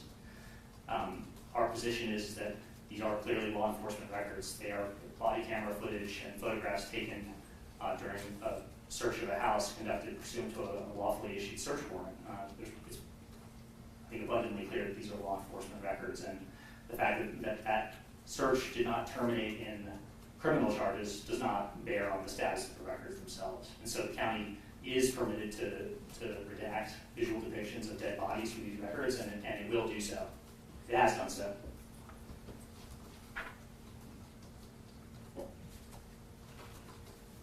Your Honor, I want to step back and talk about what I think to be the troubling precedential issues that this case raises. As we point out in our brief, the county receives thousands of Inspection of Public Records Act requests every year. And as the expert witness, Mr. Crone, testified, state law requires sheriff's deputies to take lapel camera videos of their interactions during law enforcement activities. So these records are going to be created in the ordinary course of law enforcement, and they are, as Mr. Crone testified, going to be created for any home search. So the court's recognition of a potential right to privacy that would preclude disclosure of these records creates not only administrative difficulties for the county in terms of where the right falls. You heard counsel, Mr. Sommer, say that the relief they're seeking isn't just inside of the house. They want to go in and have a really fine-tooth comb approach to what can and can't be shown. They don't want to show fine art. They don't want to show entryways to the house, all this kind of stuff. And so the problem the county has is how does it comply with that right going forward? And also for the court, there are a lot of records that were generated by this search, and the court is going to be in a position of having to go through and decide, which portion of which record might implicate the right to privacy and whether its release would violate that right to privacy. And so there are administrative difficulties with the injunction being requested that the court should be aware of as it reaches a decision.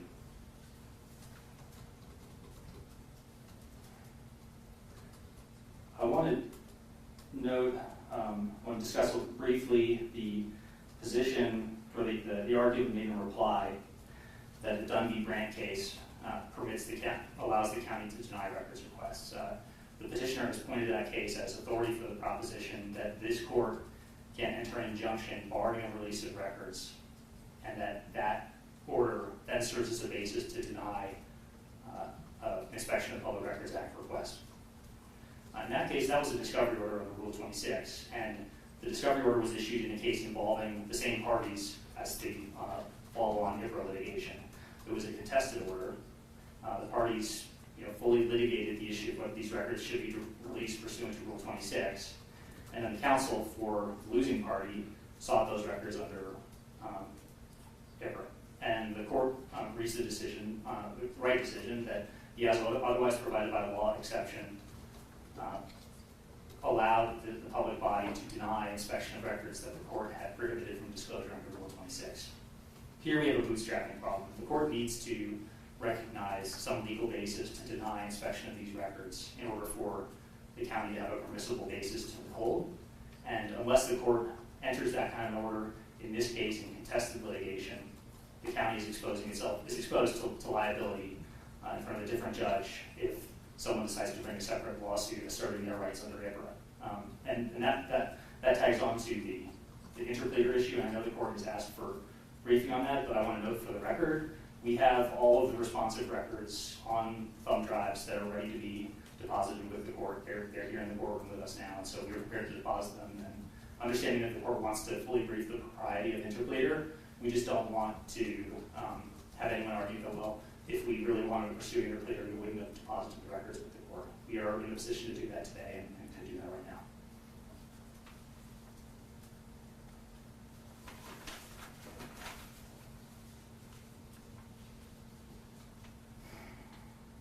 I have nothing further, Your Honor. I have a question for you. Yeah. What's your position on the audio recordings that describe deceased, the decedents?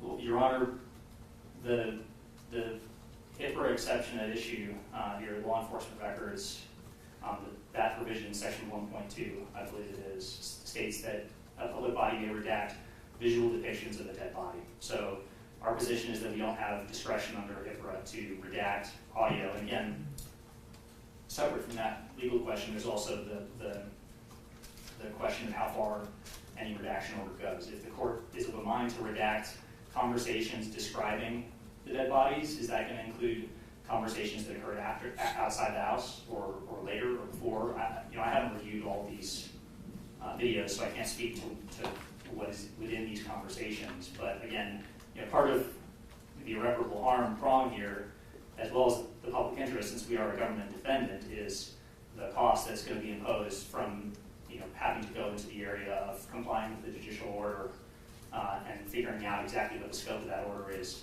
vis-a-vis redactions.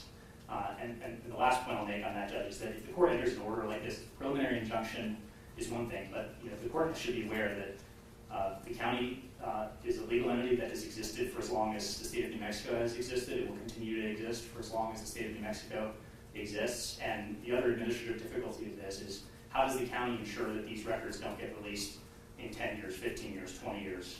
It's just going to be a kind of ongoing problem that I think does go to the harm that will be caused by the requested injunction and balancing the harms that the court needs to assess in deciding the motion. All right, thank you. All right, Mr. Sauter, let me hear from you. Thank you, Your Honor. I'll be very brief. We recognize our obligations and accept those obligations relative to the Inspection of Public Records Act. We also recognize that the autopsy photos are public records. Having said that, the OMI has long believed that those autopsy photographs are incredibly invasive, are very much disturbing, and can be quite traumatic and embarrassing to family and their kin.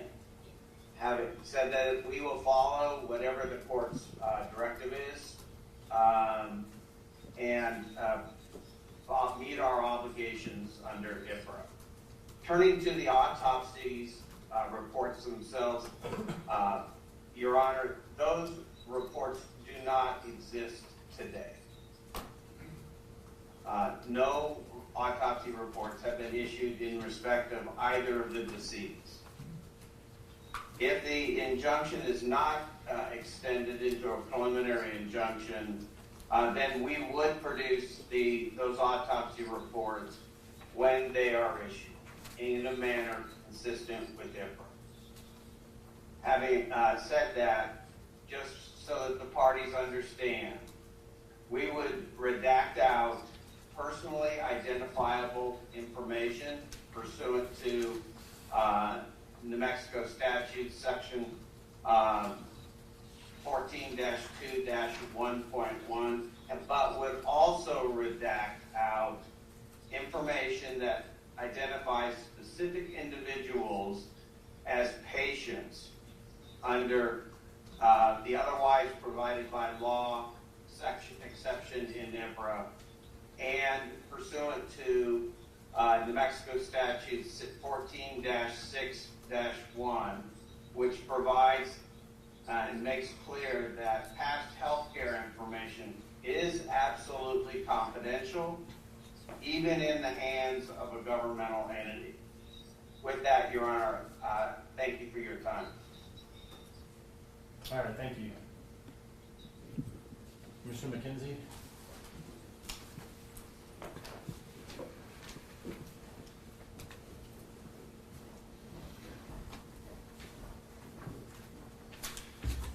Thank you, Your Honor. Our client's main concern, Judge, is that there is no dissemination of video recordings or photographs of their deceased father. In addition, their primary concern is that there's no dissemination of audio recordings of their deceased father. Now, Your Honor, I'm sure you've been thinking this through as you've been hearing the evidence, but what we're really talking about, Judge, is my client's father, who lay dead for some amount of time, and all of the grotesque pictures that go along with that, and the conversations of deputies discussing that. There is no limit to the trauma that could cause my clients for years to come with that information, as the media publicist has already testified to, would likely show up in on the internet or in podcasts, etc. In this hearing today, Your Honor, there's been a lot of references, obviously, to IPRA. That's what we're here about. But I'm not sure that there's been a very careful recitation of exactly what IPRA provides. And so I'd like to just very briefly go through that. Mr. Williams, in his comments at the beginning, indicated that the legislature had already done the balancing test, and you heard Mr. Boyd say the same thing. And I would submit that that's actually largely correct. Section 14-2-1 states that every person has a right to inspect public records of this state except, and that statute then states exceptions to the rule. There are two exceptions to that which are relevant to the court's decision today. The first is exception D as in David, portions of law enforcement records as provided in section 14-2-1.2. Now that section specifically says that law enforcement records are public records except section A3, visual depictions of a dead body unless a law enforcement officer acting in that capacity caused or is reasonably alleged or suspected to have caused the death. That's obviously, Your Honor, not at issue here.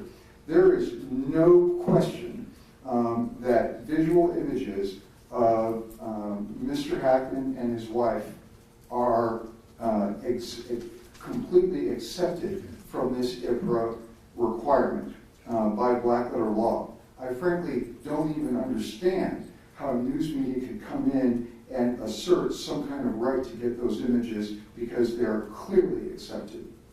Now, with respect to the audio recordings, the statute 14-2-1 also accepts records which might otherwise be protected as provided by law. That is subsection L.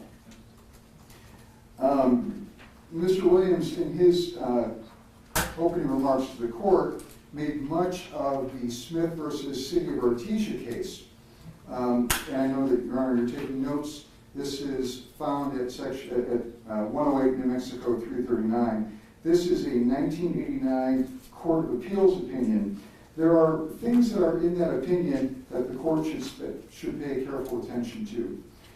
In particular, at paragraph 9 and paragraph 10 of that opinion, it is clear, in fact, it is explicit in those paragraphs that the reason for the outcome in that decision was because there was no United States Supreme Court case which granted a right of privacy for one person to protect the death images of a family member.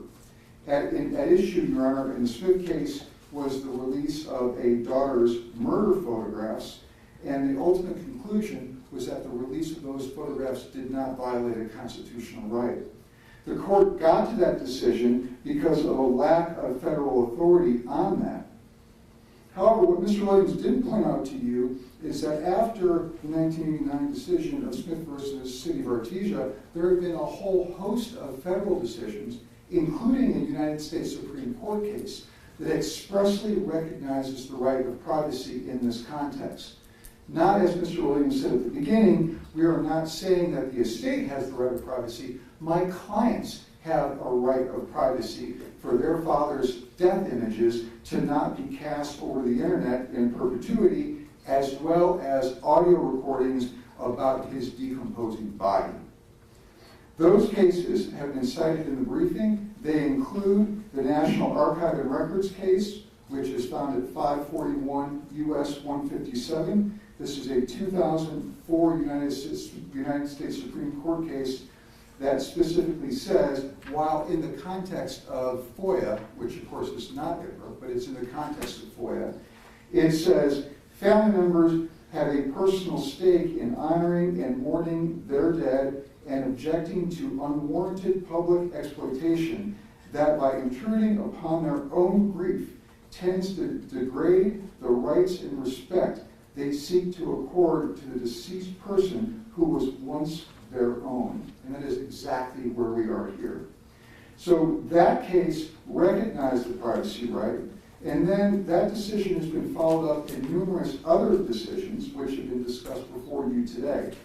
One of them is the Marsh versus County of San Diego decision, which is a 9th Circuit 2012 decision. It's cited in the briefing.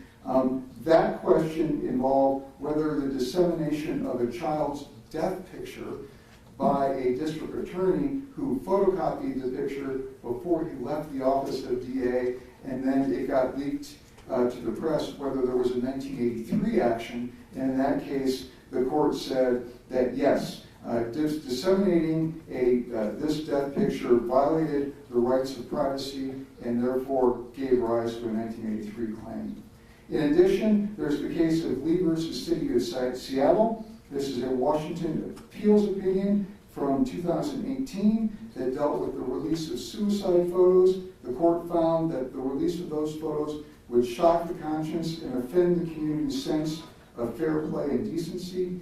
The release of death scene photographs fall within the other statute exemption under the Washington Public Records Act, which is exactly the argument that we are raising here today. And by the way, Your Honor, not to belabor the point, but there's been a 10th Circuit opinion dealing with this exact issue called Prison Legal News versus Executive Office for the United States, to be found at 628 F. 3rd, 1243, and it has the same ruling.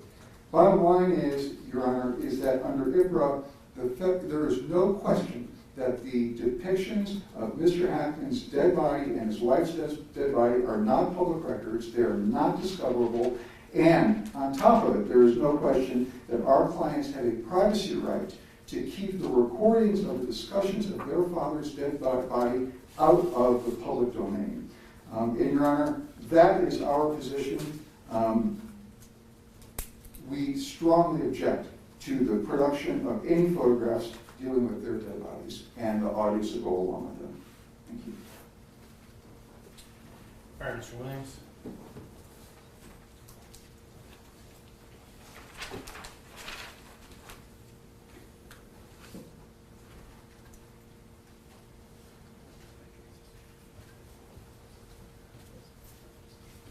Thank you, Your Honor.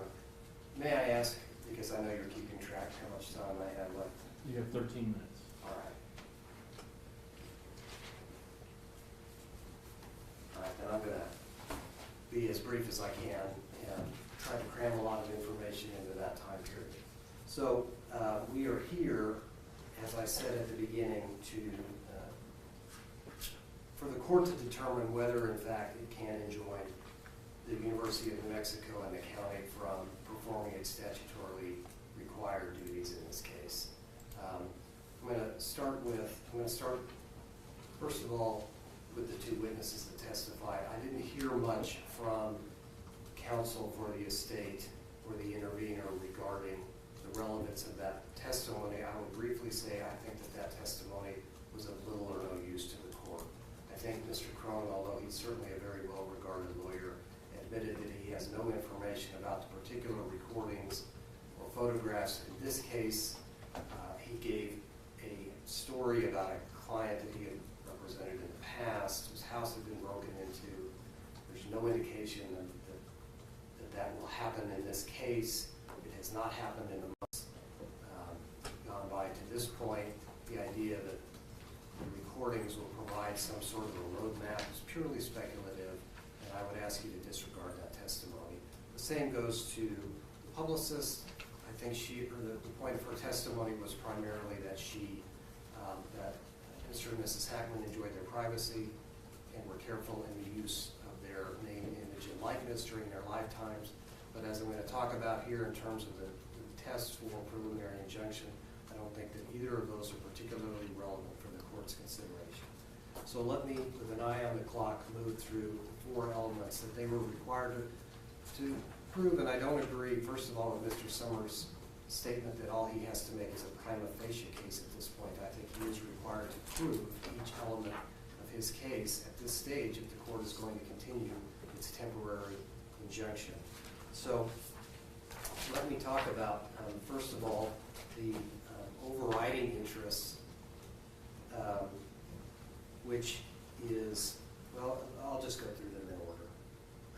The first question is, can they demonstrate, have they demonstrated irreparable harm based on the disclosure of these materials? And they have not. What they have provided is some speculation as to whether or not someone who had access to this information would use this. But the bigger picture is, do these particular entities, does the estate and the intervener have the ability to raise these claims as a matter of standing? It seems to be clear from the law that, in fact, the right of privacy does not succeed a death, and therefore the estate does not have the right to bring a claim for loss of privacy after the death has occurred. They've twisted that argument a little bit because they want to talk about what I think they're asserting as a property right that arises out of the name, image, and likeness of the decedents, with the idea that others are not permitted to make commercial use of someone's name, image, or likeness. Whether or not that succeeds a death, and I'm not certain that it does, I don't think that case provided to you from Judge Browning, which is a Connecticut case, has any relevance. The point being that there is a news gathering exception for that. News gathering and news usage is not considered a commercial use for these purposes. And so to the extent the estate is trying to raise a lost property interest, they haven't proven that they have done so or that they will suffer irreparable harm. I didn't understand the argument about the probate estate having, or the the personal representative having 30 days to conduct an inventory. There's nothing in this case that's before the court that would affect the ability of that personal representative to conduct that inventory or to take any other steps within the personal representative's duties.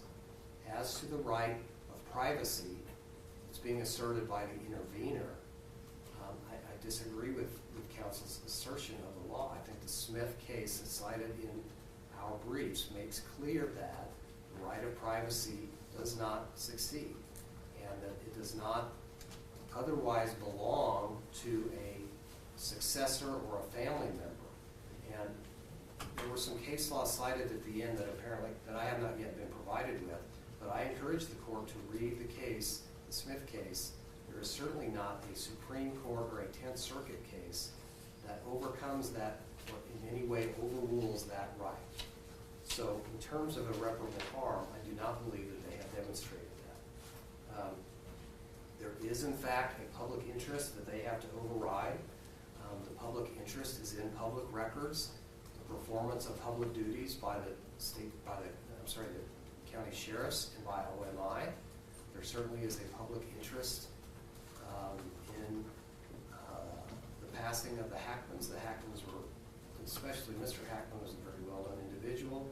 There's been worldwide coverage. There is certainly a public interest in knowing how their deaths were investigated and how that matter was handled. They've not demonstrated that their slight claim, their speculative claim of irreparable harm overcomes that public interest.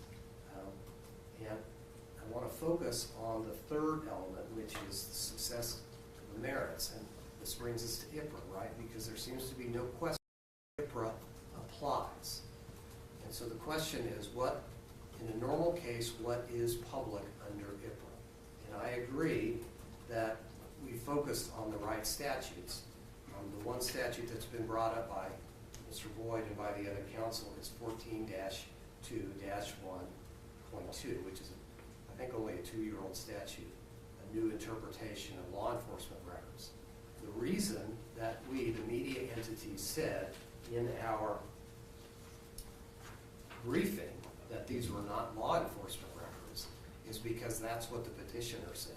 The petitioner said in the petition, in a footnote, that neither the house nor the cause of death is being investigated as a crime. They specifically pled themselves out of the applicability of that exception. And if you look at the definition of law enforcement records, in that section, it says, evidence in any form received or compiled in connection with a criminal investigation or prosecution by a law enforcement or prosecuting agency.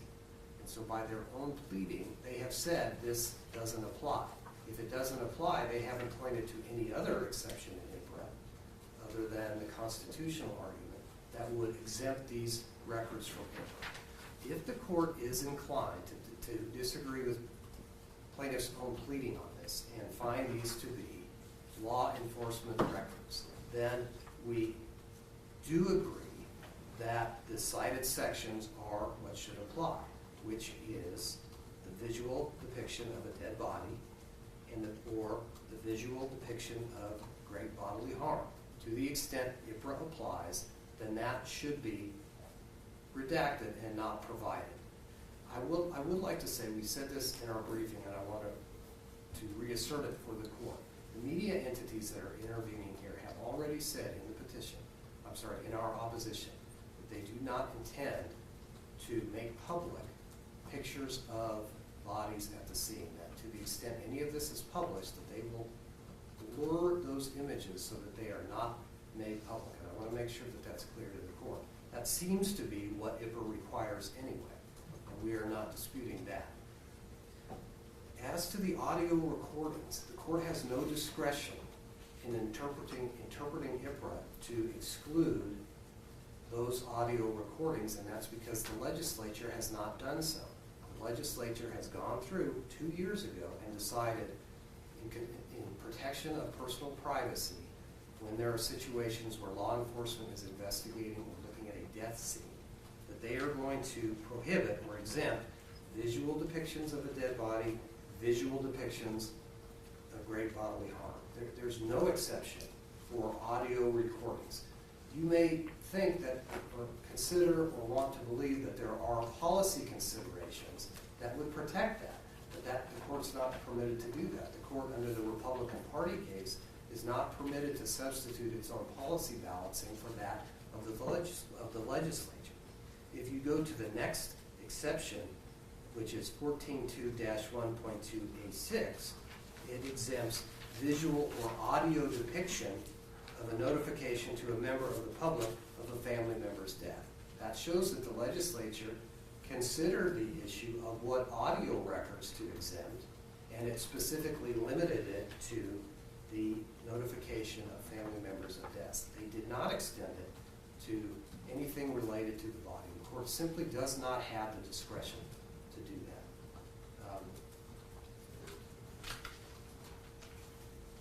I'd like to close by saying that the media entities are sympathetic, very much so, to what the Hackman family has gone through.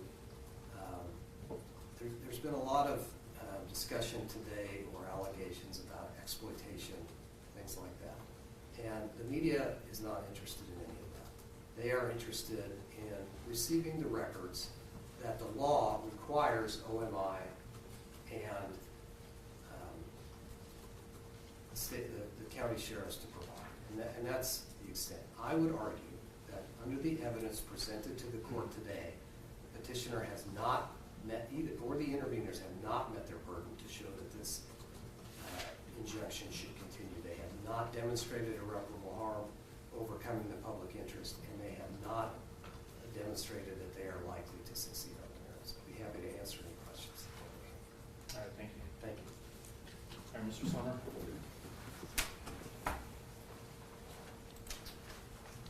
Thank you, Your Honor. I want to clarify something. The probate code allows a personal representative 90 days to conduct an inventory of the estate.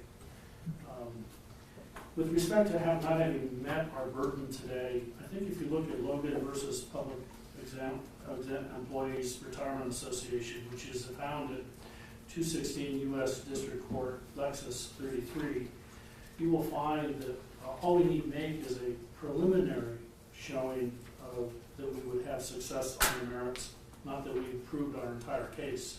I think we've made a preliminary showing in this matter, sufficient to warrant the injunction that we're asking for. And so I would ask the court to enter the injunction until these matters can be fully briefed. Your Honor can make a certain decision with respect to the two legal issues that were raised, right of publicity and right of privacy. I would also point out that under section 14-2-1.2C, the last sentence says, any recording or copying of a video or audio from such viewing or listening is subject to the restrictions in this section. It would seem to me that anybody describing the body, although that's not a visual depiction, would certainly fall within that exception of not providing that information to the public if the court rules that the records are to be disclosed. So I don't know how that reads completely, but I point out to Your Honor under subsection C, that last sentence seems to indicate that. Can you give me that citation again, please? Yes, it is section 14-2-1.2 and it's subparagraph C. And this deals with the law enforcement records and the visual depictions of bodies. It also talks about video recordings. And if you're going to talk about the bodies in the video recording and describe them, it would seem to me that it would go along with the visual depiction. So thank you for your time. Any other questions? No, thank you. Thank you. All right, so at this point, I'm going to go ahead and take a recess. I'm going to take a 30-minute recess or thereabout. So you all would be back in the courtroom at 2:35, and then I'll render my decision. So we'll be in recess until 2:35. All rise.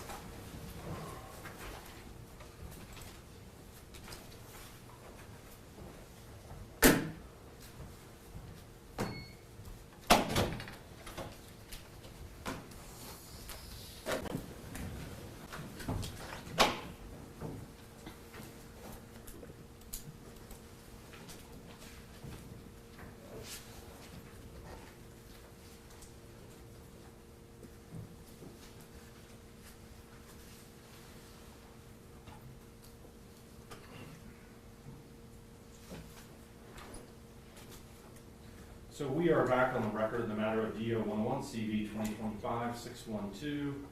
I note that all parties are present and the court is prepared to issue its ruling.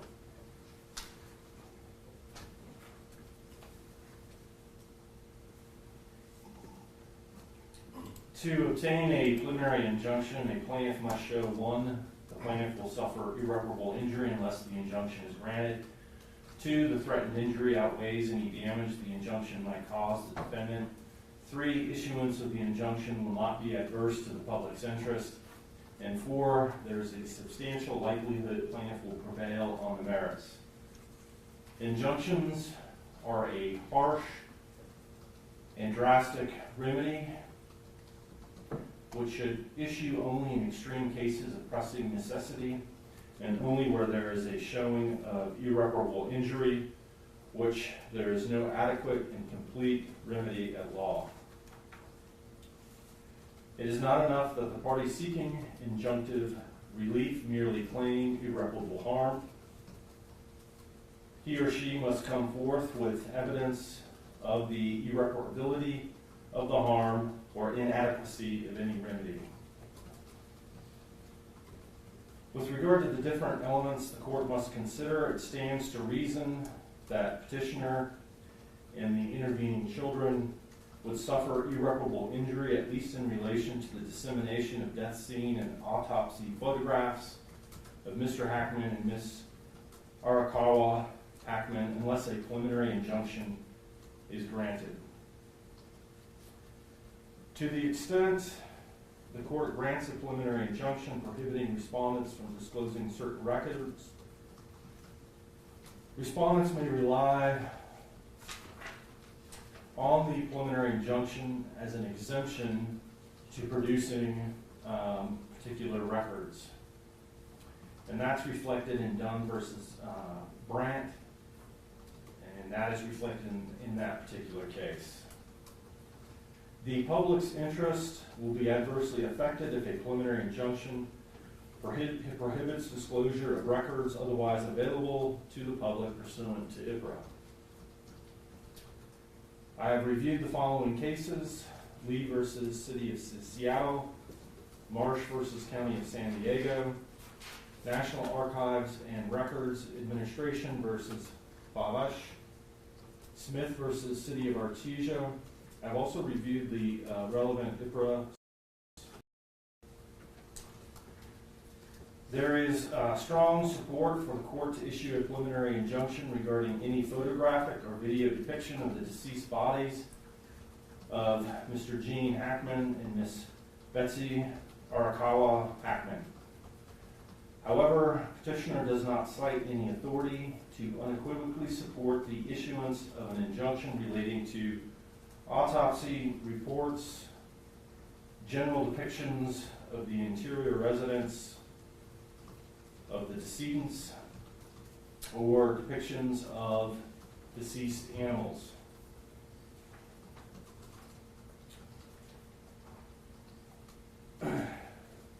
Marsh versus County of San Diego stands for the proposition that the 14th Amendment of the United States Constitution recognizes a family's right to privacy over death scene images showing a deceased person based on or upon substantive due process and, in certain circumstances, procedural due process protections.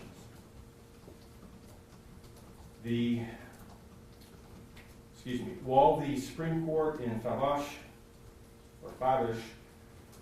primarily analyzed the government's application of FOIA Exemption 7C, the Supreme Court's reasoning emphasized the well-established cultural tradition acknowledging a family's control over the body and death images of the deceased, which has long been recognized in common law.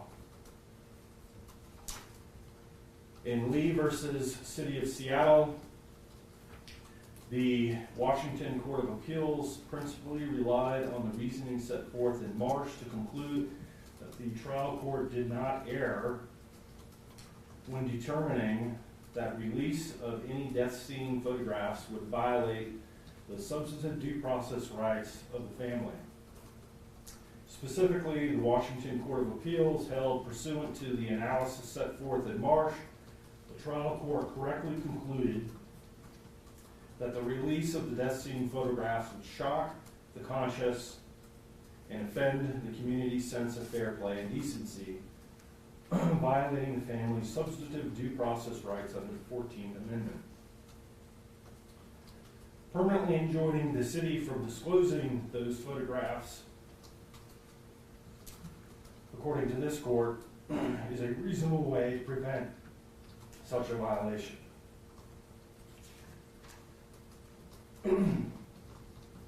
Given the above authority, any depictions of the deceased bodies of Mr. Hackman or Miss Arakawa Hackman are very likely protected from disclosure by IPRA's Law Enforcement Records Exception, Section 14-2-1.2A3, and IPRA's Catch-all Exception, Section 14-2-1L.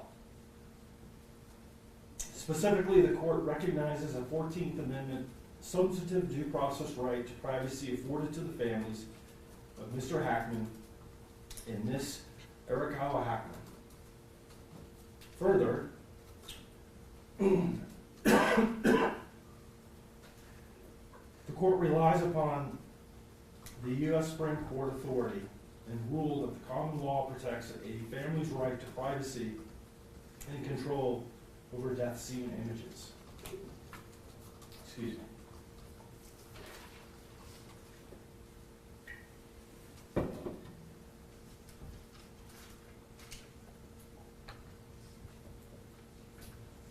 The above discussed authority lends little support to enjoining respondents from disclosing any autopsy reports, assuming no photographs are included within the report.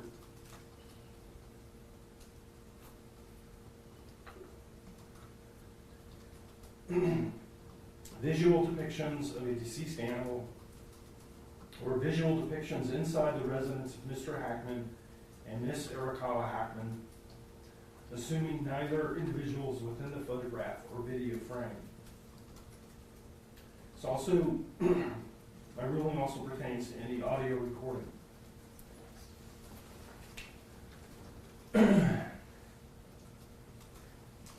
As to autopsy reports, the Office of Medical Investigators Regulations undercut petitioner's position that the autopsy report should be withheld from the public. Critically, those regulations identify the final report of death, the autopsy report, and the toxicology report as public records. The court grants in part and denies in part petitioner's amended petition for preliminary injunction. Petitioner has established that petitioner and the families of Mr. Gene Hackman and Miss Betsy Arakawa Hackman would suffer irreparable injury unless the court grants a preliminary injunction. Petitioner has established that the threatened injury does not outweigh any damage the injunction might cause the respondents. Petitioner has shown in part that the issuance of an injunction is not adverse to the public's interest. Petitioner has shown in part a substantial likelihood that petitioner will prevail on the merits. The court preliminarily enjoins respondents from publicly producing through the New Mexico Inspection of Public Records Act or other means any photographic or visual depiction of the deceased bodies of Mr. Gene Hackman or Miss Betsy Arakawa Hackman in any format whatsoever, including any investigatory photographs, lapel camera footage, or autopsy photographs. The court otherwise denies the request for a preliminary injunction. All right, Mr. Summer, if you would prepare the order, I'll need that from you by the end of the week.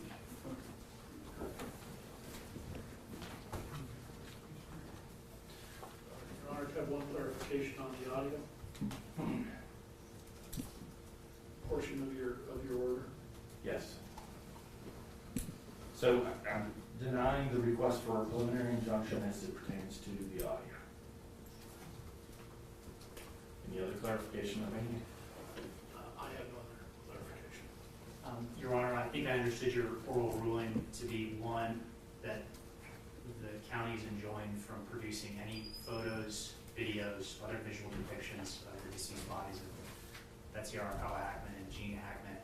And I just want to make sure that it's the depictions of the bodies and not outright refusal to disclose the video itself. I mean, the reason I'm asking this is because my understanding is that certain portions of the video have been blurred out to remove the depiction of a body, but otherwise display the inside of the house. And so I want to make sure the county is aware of its obligations under the court's order, whether it should outright omit from disclosure any videos that contain in any part the visual depiction of a body, or just the visual depiction of the body from the video. And enjoining the county from disclosing any visual depiction of the bodies. All right, Mr. McKenzie. Thank you, sir. Not to belabor a point, but just so I'm clear, Your Honor, earlier the court's ruling was that the ruling applied to audio, and I heard what you just said to Mr. Summer, but I want to make sure I'm clear. Are audio recordings enjoined, or are they not enjoined, sir? They are not enjoined. Thank you. All right, Mr. Sauber. No questions, Your Honor. And Mr. Williams. Just for further clarification over here, as I understood in response to Mr. Lloyd's question, to the extent there is video, that they have artificially blurred depictions of the bodies, that is not enjoined, is that correct? That is not enjoined. So any depiction of the body needs to be, there shall be no depiction of either body in any video production or lapel production or in any image. That's my rule. And so if they produced that video in which the body had been blurred, that would be consistent with the court's order? That is consistent with my order. Thank you. All right, if there's nothing else, we'll be in recess, and I'll anticipate that order from you, Mr. Summer, by the end of the week.